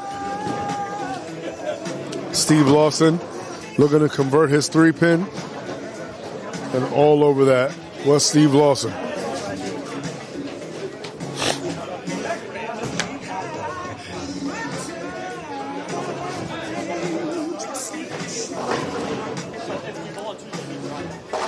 Handicap pair number 2, as well as the scratch pair, have been the pairs that was really fighting. They've been showing a lot of fight. They've been throwing punches. They're not laying down. Royal Flushes have to earn everything they've gotten from these pairs. I mean, why would you stay in the room? You can fight about $350. The advantage in terms of overall wood on handicap pair number 2 alone is going to marble. It's close enough on scratch pair for them to make a difference. And let's just say it's a lot of work and a major shift would have to happen on handicap pair number 2. Would be over. Yeah, the wood could potentially be over. It's like 260. Yeah, roughly. And speaking of rough 4-6 leave.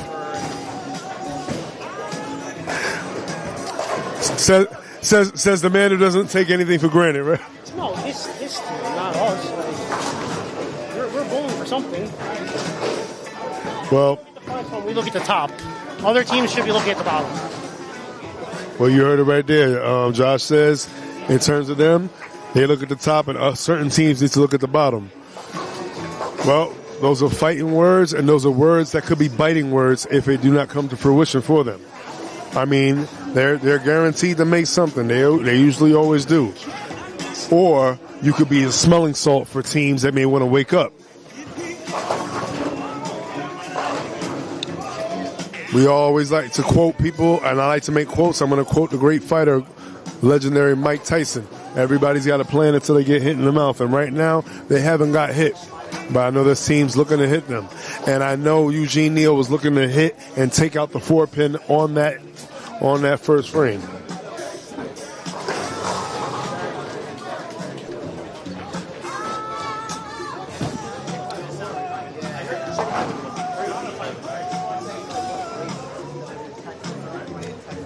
Oh, what's the average for the marble team? Oh, so the average is right now for marble. In terms of handicap pair number 1, Steve Lawson coming with a 203, Louis Barbera coming in with 219, Eugene Neal coming in at 211. So that's 25 pins handicap up top, 14 in the middle, 20 in the bottom, 59. It's basically even. Because Brian Bourget getting 9 pins only, and Kareem Bird Jr. getting 28 pins, and Josh Sneidman getting 17 pins. So there's only a 5-pin differential in the handicap. 59 pins for Team Marble, 54 pins for Royal Flush. And Steve Lawson right there buries it So 9 spare first frame, striker in the second frame. Let's see what Brian Bourget looks to say about that. And let's see how he responds.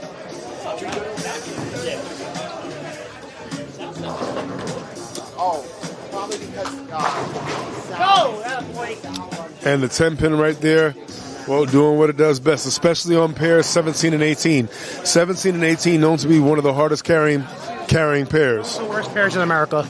Yeah. Carry-wise, this pair and 11 and 12 in this building, probably 2 of the harder carrying pairs in America. Yeah.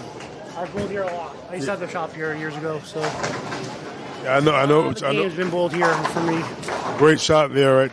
And right there, throwing it and burying it.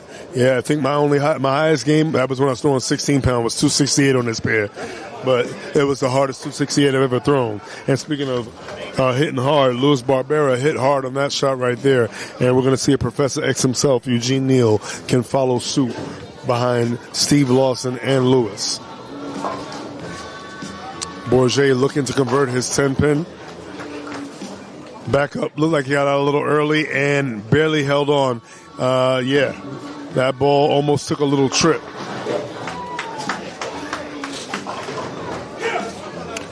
Shout out to everybody that's taking the time to watch match number 1 of this doubleheader here at Woodmere.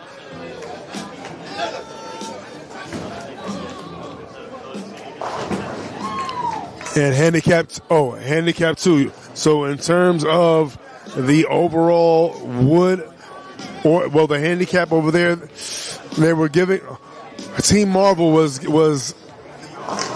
they got 85 pins of handicap from Royal Flush. Royal Flush made up for that, and now there is about a 260 pin or so differential on handicap pair number 2. So pretty much all the wood that Royal Flush is taking is from handicap pair number 2. The hole is deep over there, and that is because of what they're doing to handicap pair number 2. And it doesn't look like it's getting better over there. So basically, handicap pair number 1 and Scratch have a lot of work to do, and they really need to just focus on winning games on their pairs in order to get some points. Eugene Neal all over his 10-pin. 2 close frames for Eugene Neal.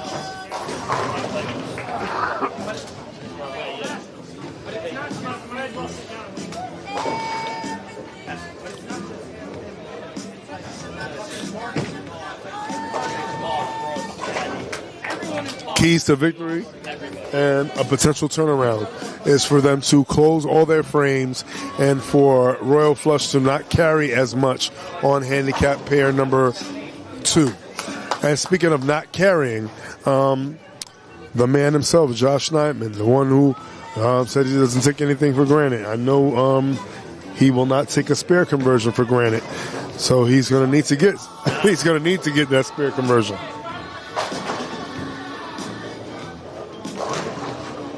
He said this team's season may be over. Hopefully those words don't come back to bite him on the schneid. And all over the 10-pin was Josh.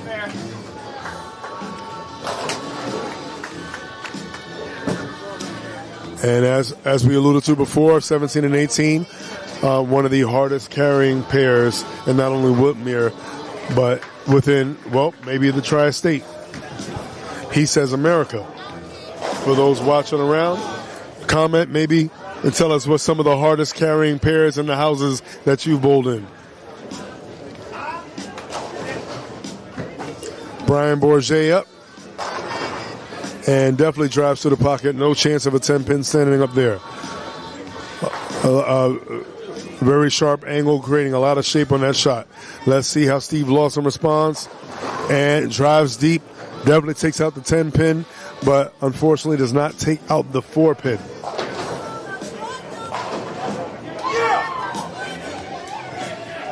Kareem Bird Jr. going up on lane number 18. And that 10-pin right there showing you that is tougher than shoe leather right there. And all over the 4-pin was Steve Lawson.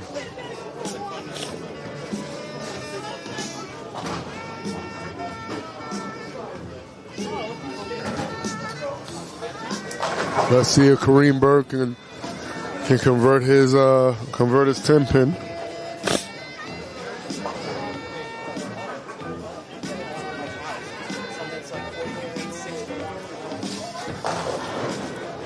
And no problem on the 10-pin. Almost bounces out and shows us that it might have had a chance to take out the 7-pin if it was there.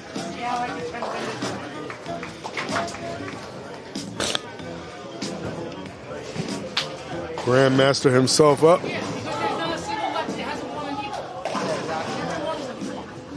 And gets a little high, but mercifully does not leave a split.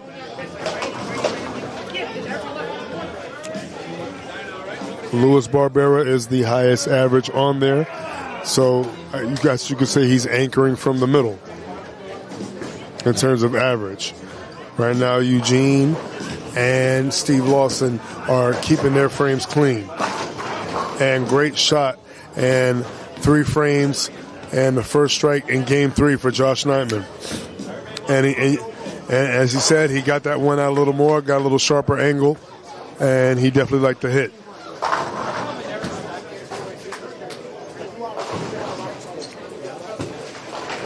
And Professor X himself, Eugene Neal, anchoring for the handicap pair number 1 for Team Marvel.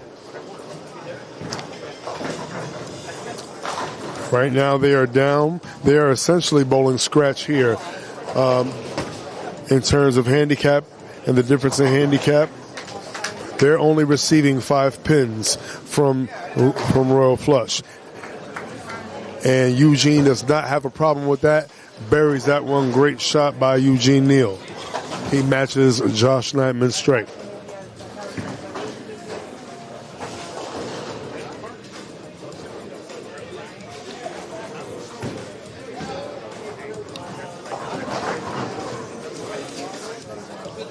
The overall wood is still in Marvel's favor in terms of handicap pair number 1.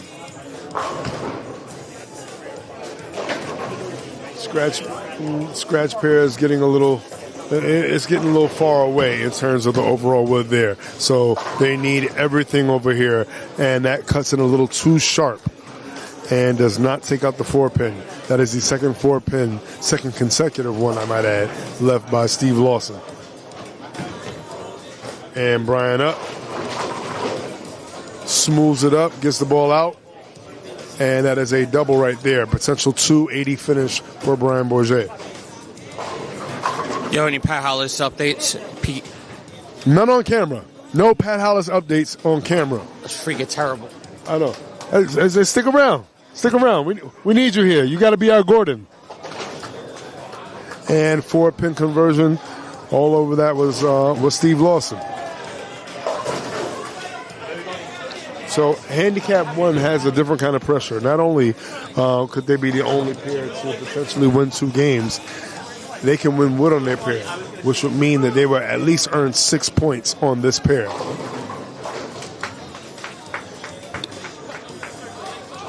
Well, actually, that would mean 8. They've already won 2 points by winning 1 game, being the first game. And they won that by a good amount, well, a decent amount, more than what they lost by in the second game. They're fighting to keep wood here as well as get the victory. They're trying to get as many points as they can from Royal Flush.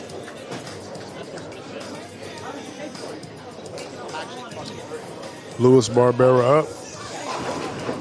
That ball getting up the lane and buries it right there. No problem taking out all 10 pins on that shot for the Grandmaster himself, Luis Barbera. Kareem Bour gets that out and no problem on his spare.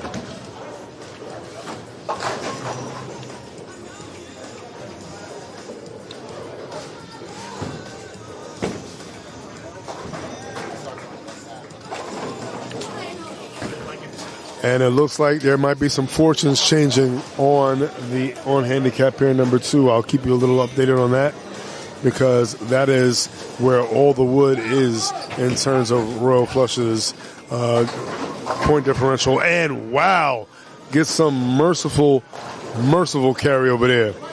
Tripping out the big 4 was Josh Schneidman.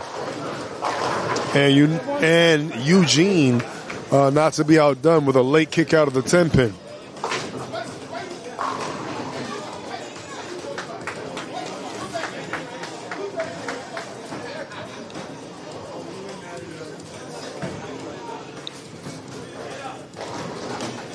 This is where it all comes to just sticking around. If you can stick around and just wait for a mistake and keep your shots in play, like I said, what a difference one frame can make for anybody at any time, any given moment.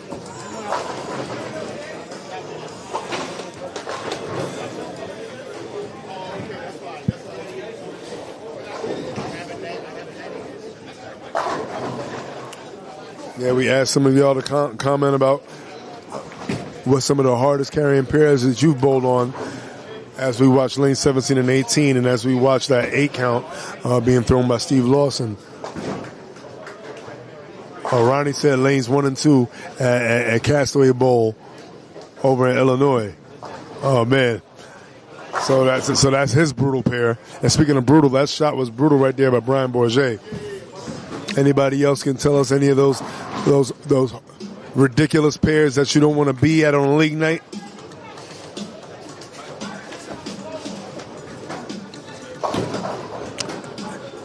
And all over the spare was Steve Lawson. So Bourget still on that road to 280. He's found a line he likes, he's found a pace that he likes, and he's found a roll that he likes.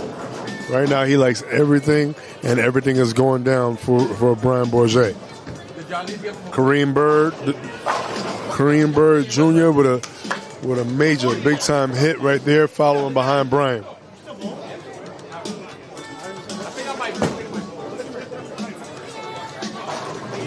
Some people in the Brooklyn, Queens area will probably say almost any pair of Whitestone. Oh, I was just going to say 47 and 48 at Jib. I personally was going to say it as soon as I thought it. My man Quayshawn said it. What up, CQ? And let's see what Barbera goes up. Gets a little angle on that shot, and does not get the same carry that Schneidman got on a similar hit, but does take out the 610.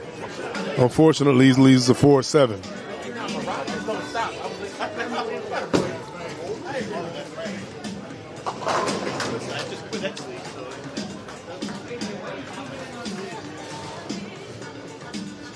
Schneidman up on lane number 18.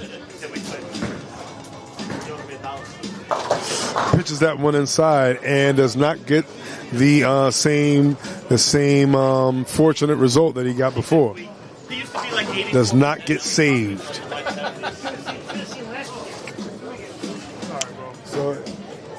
So what we have here is a case of a missable yet makeable split conversion. Let's see what Schneidman can do over here. Oh my God.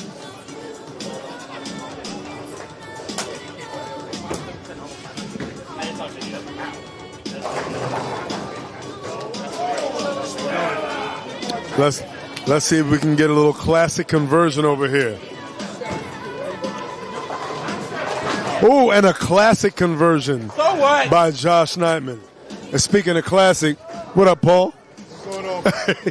All the OGs are out here. Shout out to Paul Rodriguez. I can't wait to be working with him in the second match of the doubleheader, which should be a good one. But right now we're focused on this, and we're looking at an interesting change of events, maybe on handicap pair number 2. It's looking like they might get 2 points at least on that pair.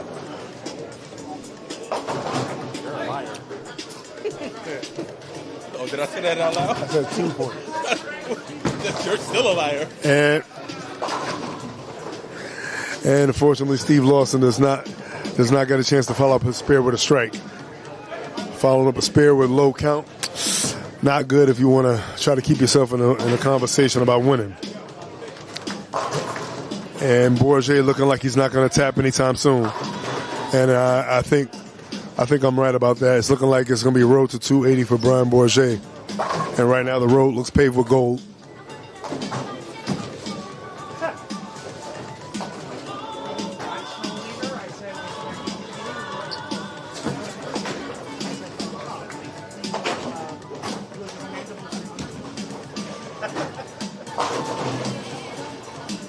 That delay be bugging me out.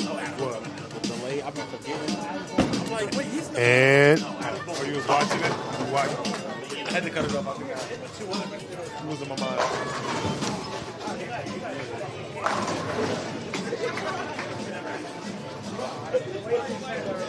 And Kareem Bird up. Pitches that one inside. And tripping out the big four there.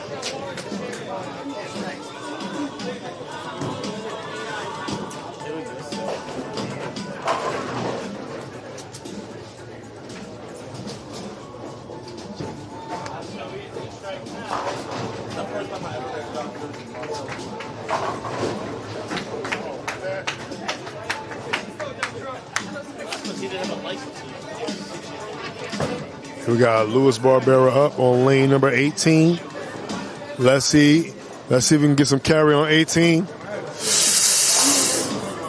And instead of carrying the strike, you might have to carry him out after leaving that. Your head still get caught. And unfortunately leaving the 410. You're not doing it. Seeing it and hearing it, they're doing it. But you're not. Schneidman keeping all frames clean unless he gets that ball out. And, well, mercifully for him, he takes out the 7, but the 10 does not go anywhere. And playing hero ball, went for it all and got nothing. Did Luis Barbera.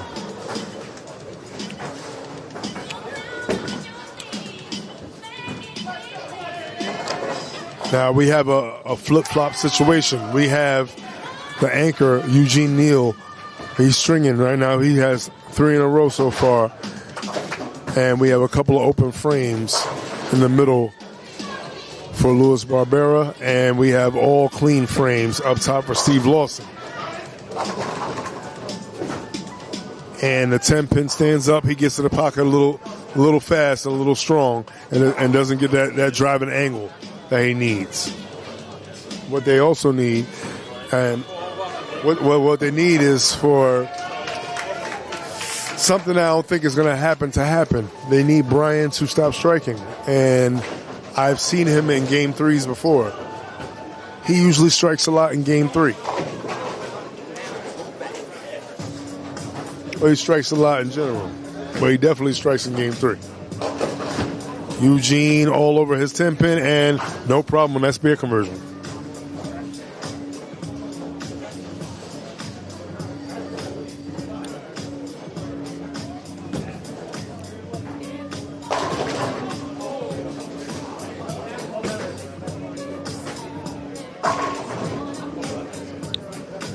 Oh, Steve Lawson. Dad bod Thor.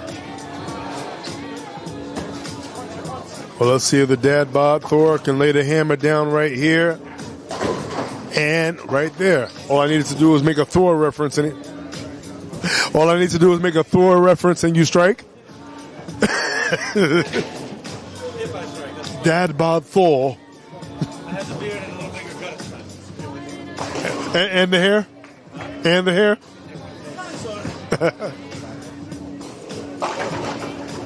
And like I said, what they need to happen, which I don't think will happen anytime soon, is for Brian to stop striking. Right now, the more strikes he throws, the more that he helps them keep the whole vehicle fueled up with diesel fuel. High-powered strikes. And he's making sure that they not only take this game, he's trying to make sure that they take the wood on this pair. And right now, that has been a major shift a paradigm shift, if you will. And Lewis looking to see if he can start the road to going sheet. Potential 215 finish, provided that he strikes all the way out.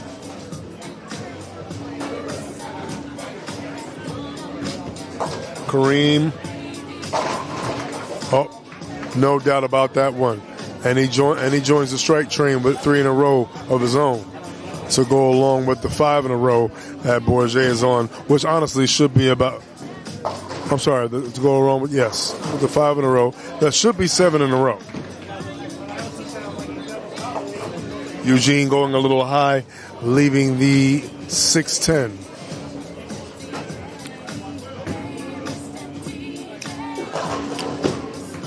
Not only is Royal Flush closing a lot more frames, they have more strikes than they do, and then Marvel does. The more strikes they throw, the further and further away it gets. And, well, the more opportunities like that happen, for one, it slows down what could be a bigger deficit. But what needs to happen for Marvel's sake is they all need to stop carrying. If they stop carrying and they start carrying, and we can get a shift.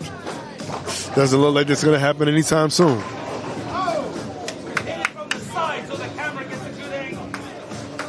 Jib has a lot of pairs that's hard to carry. And conversion on the 9-pin for John Steinman.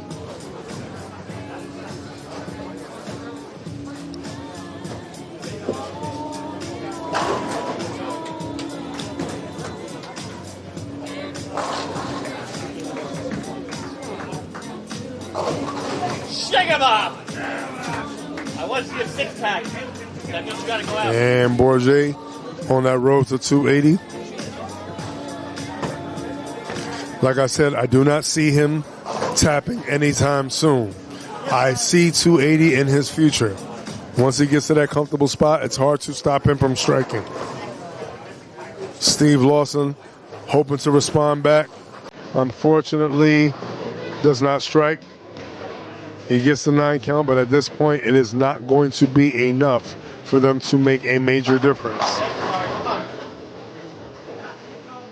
Unless something extremely catastrophic happens at the moment, it looks like Royal Flush will definitely take roughly 32 points.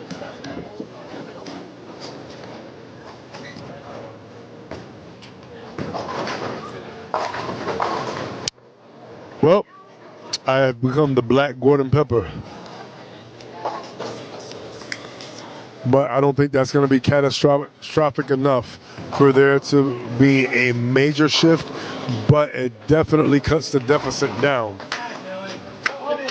Welcome back. Welcome back, Dylan.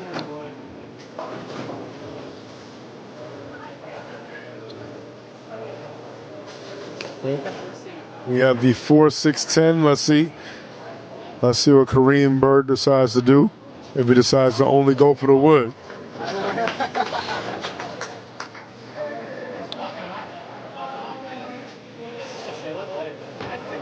And he goes for the wood. Oh, and gets nothing. Definitely did not mean to do that on purpose, was Kareem Bird.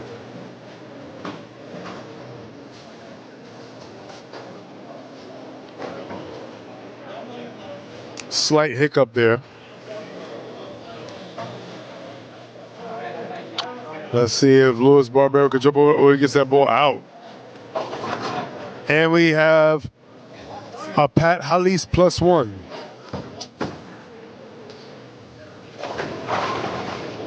I feel like somebody had their dart gun out at that one. We got the 2-4-8-10.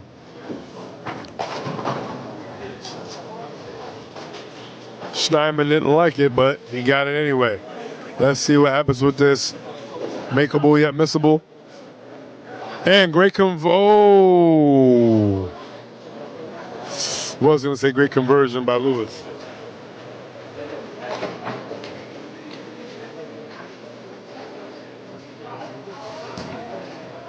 and they are slowly but surely watching the wood slip away, slip out of their fingers.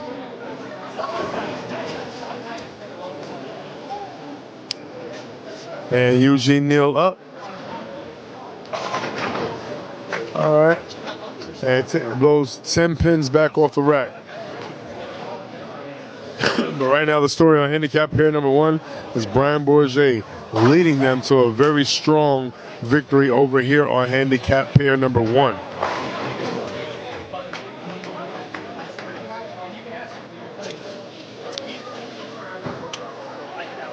He has thrown 6 in a row thus far, ever since the 3rd frame. In 8 frames, he has thrown 7 strikes. He is working on a 280. And great shot there by Dad Bod Thor himself, Steve Lawson.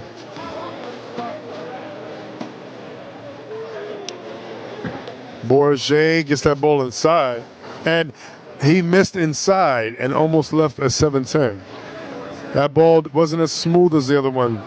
He got a little fast on that one inside of the oil, and he hit that little skid spot.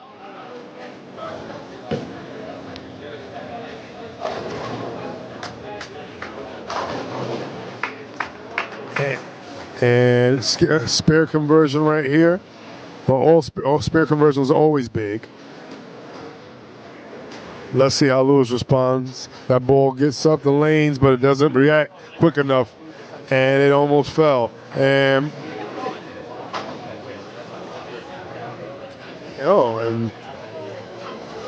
the deficit now, even though it's a little wide, it's not so wide that anything isn't possible. There is a shot. There's a shot for Marvel to come and take advantage of a little bit of philanthropic display by Brian Bourget. And Lewis covers his spare, no problem. And now the story is the anchor, Eugene Neal, who's kept all clean frames thus far, along with Steve Lawson. Kareem Bird. He had a 7 count, and he only got 7. It was 7 out last frame. He makes up for it with a strike. Kareem Bird does get the most amount of pins out of his handicap pair. He gets 28. Eugene Neal looking to take advantage and almost leaving a 4-9. The 4-pin stands up.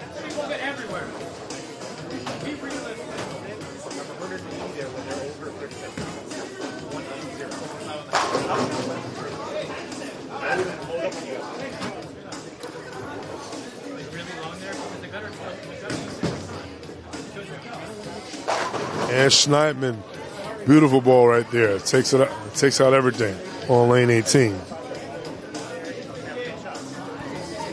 Shot.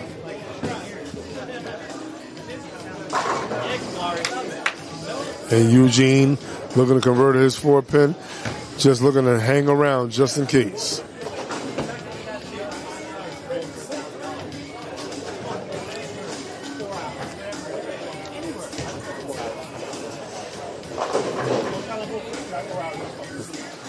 The 10th frame is big.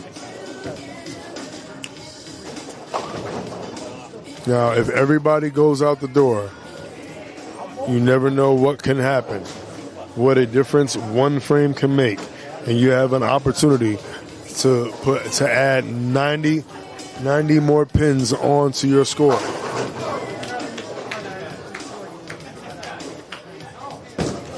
Dad Bod Thor up, and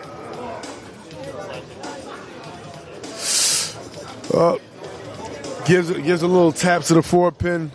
4-pin does not respond, and unfortunately, he did not get a break that he wanted. Gets that ball out there, takes a little trip outside, and that's the same angle that he's had on about roughly 80% of his shots this game.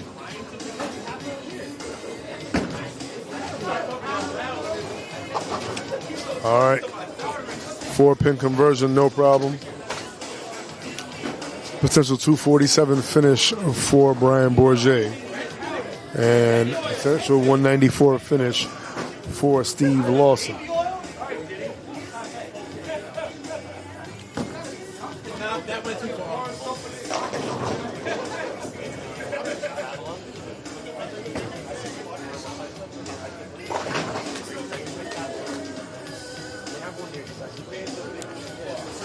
And 193 for Steve Lawson. A little bit of an area check just to see what else he could have had if he would have used it. Not that he would have needed to do an area check, but he definitely has a considerable amount of room. Potential 237.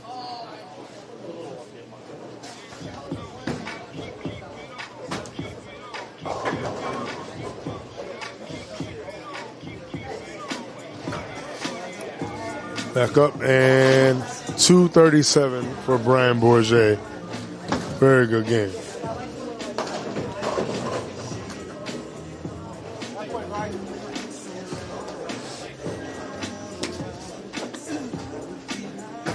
Luis Barbera trying to end his game on a high note. Potential 173 finish for him. Kind of throwing his hands up like, oh, that's probably where I should have been. We already know, as always, those good old screw-it shots. Screw-it shots will be the most fluid shots you've thrown the whole game, especially when you know that it's pretty much out. Kareem takes a trip outside and actually comes back and takes out the seven pin late.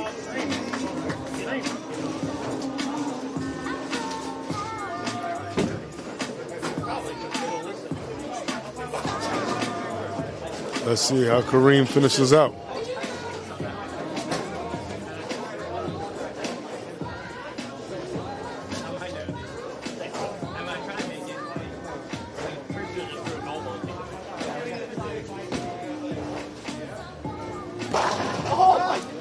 And Kareem breaking on through to the other side again. Even though this is New York, he decided to go Jersey. Notice I said Jersey, not Brooklyn.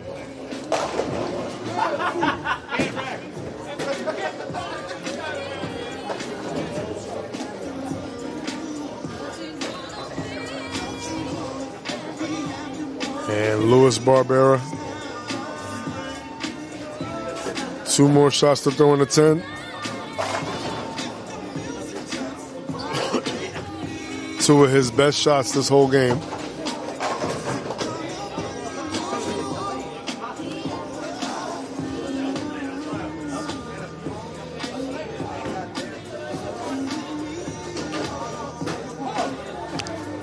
Kareem Bour waiting.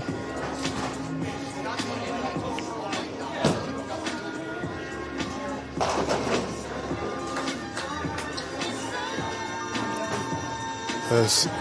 And Kareem could just walk away from that one. But if he looks back, he'll see a 10-pin staring at him. 219 for Kareem Bour.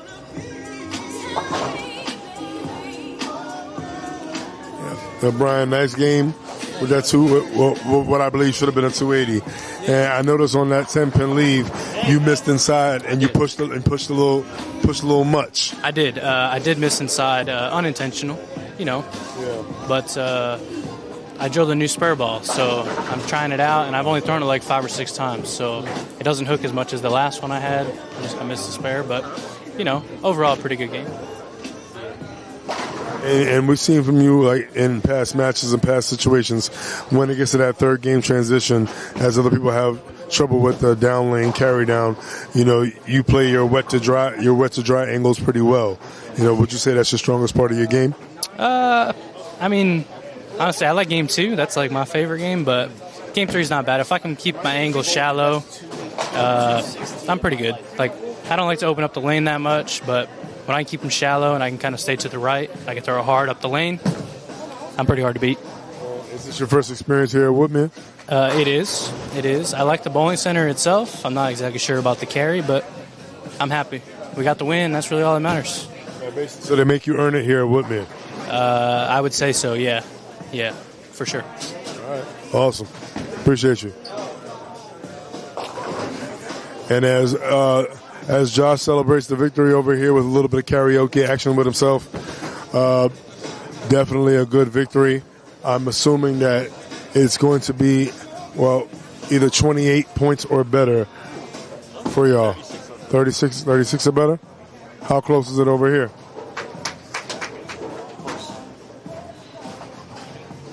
That's pretty much easy. 0. 50 strikes, 0.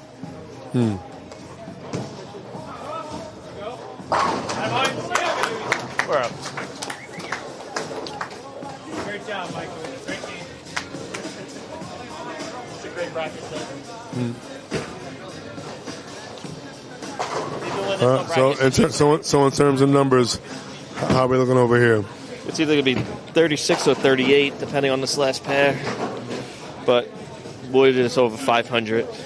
Okay, so Wood in your favor over 500. As you say that with a big grin on your face. Huge grin on your face. No grin. No grin? Put your teeth away, man. So taking a look over at handicap pair number 2. All right. And we got more nudity. Great. That's all we need. Bowling and nudity here at Woodmere on a Saturday. Great. Good morning. And very happy for Christine. Christine was definitely struggling before and pulled out the best game of the day, making a lot of spares and keeping her team really in the fight for this one. Come on, Ross, go. And Ross coming back like a boss. Good game, man. And Ross with a big strikeout in the 10th.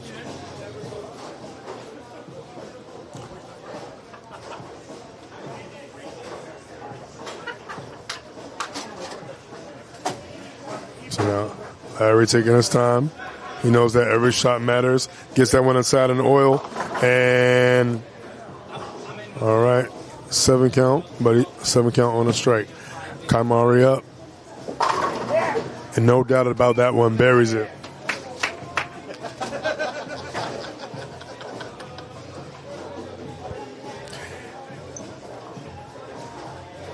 All right, big spare. Every single shot here is big.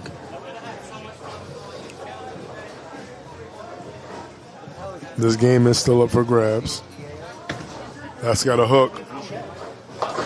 And big spare conversion right there for Larry. His game definitely picked up as well. Oh, that's a little inside. All right, no double right there. Double would have been very big.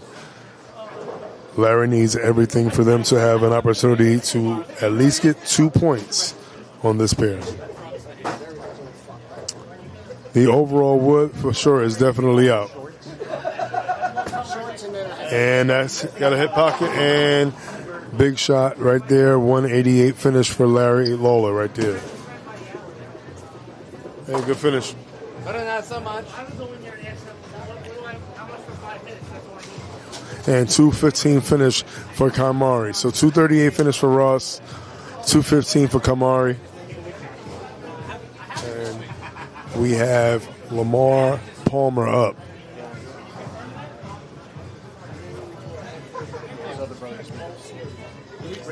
And Lamar gets that one inside. And he really needed that 4 pin to fall.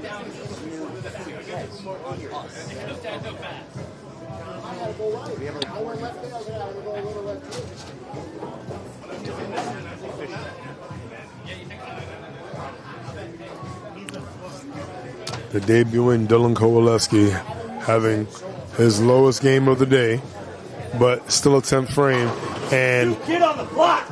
doesn't matter what it is in the middle. It's all about what you could do in the 10th. Finishing in the 10th, no matter what your score is always big, because all pins make a difference. You need everything. It all matters.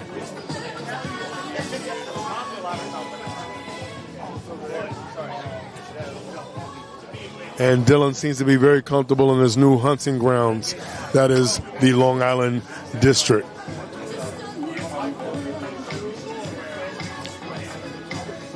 Dylan looking to throw shot number 2 in frame number 10. All right. So that's 3 in a row. 1 in the 9th, 2 in the 10th. And Lamar looking to add 10 to whatever he had. And that's the shot he wanted, the very, very first one. Unfortunately, they're going to fall short, but they did put up a very good fight in game number 3. Unfortunately, they will not be able to get the victory. That will be a sweep on this pair. So the story is 1 game and 1 game only on lane numbers 17 and 18, which was handicap pair number 1. And if I'm correct, it looks like it's going to be 38-2 in favor of Royal Flush. Well, Josh said he only looks at the top, and some teams need to only look at the bottom. Well, if you're going to talk big like that, you better hit big. And he definitely did hit big today. All right. This is the voice of choice, Sean Knight Facing. It's been Royal Flush versus Marvel. We'll see you a little later on here back at Woodmere Lanes.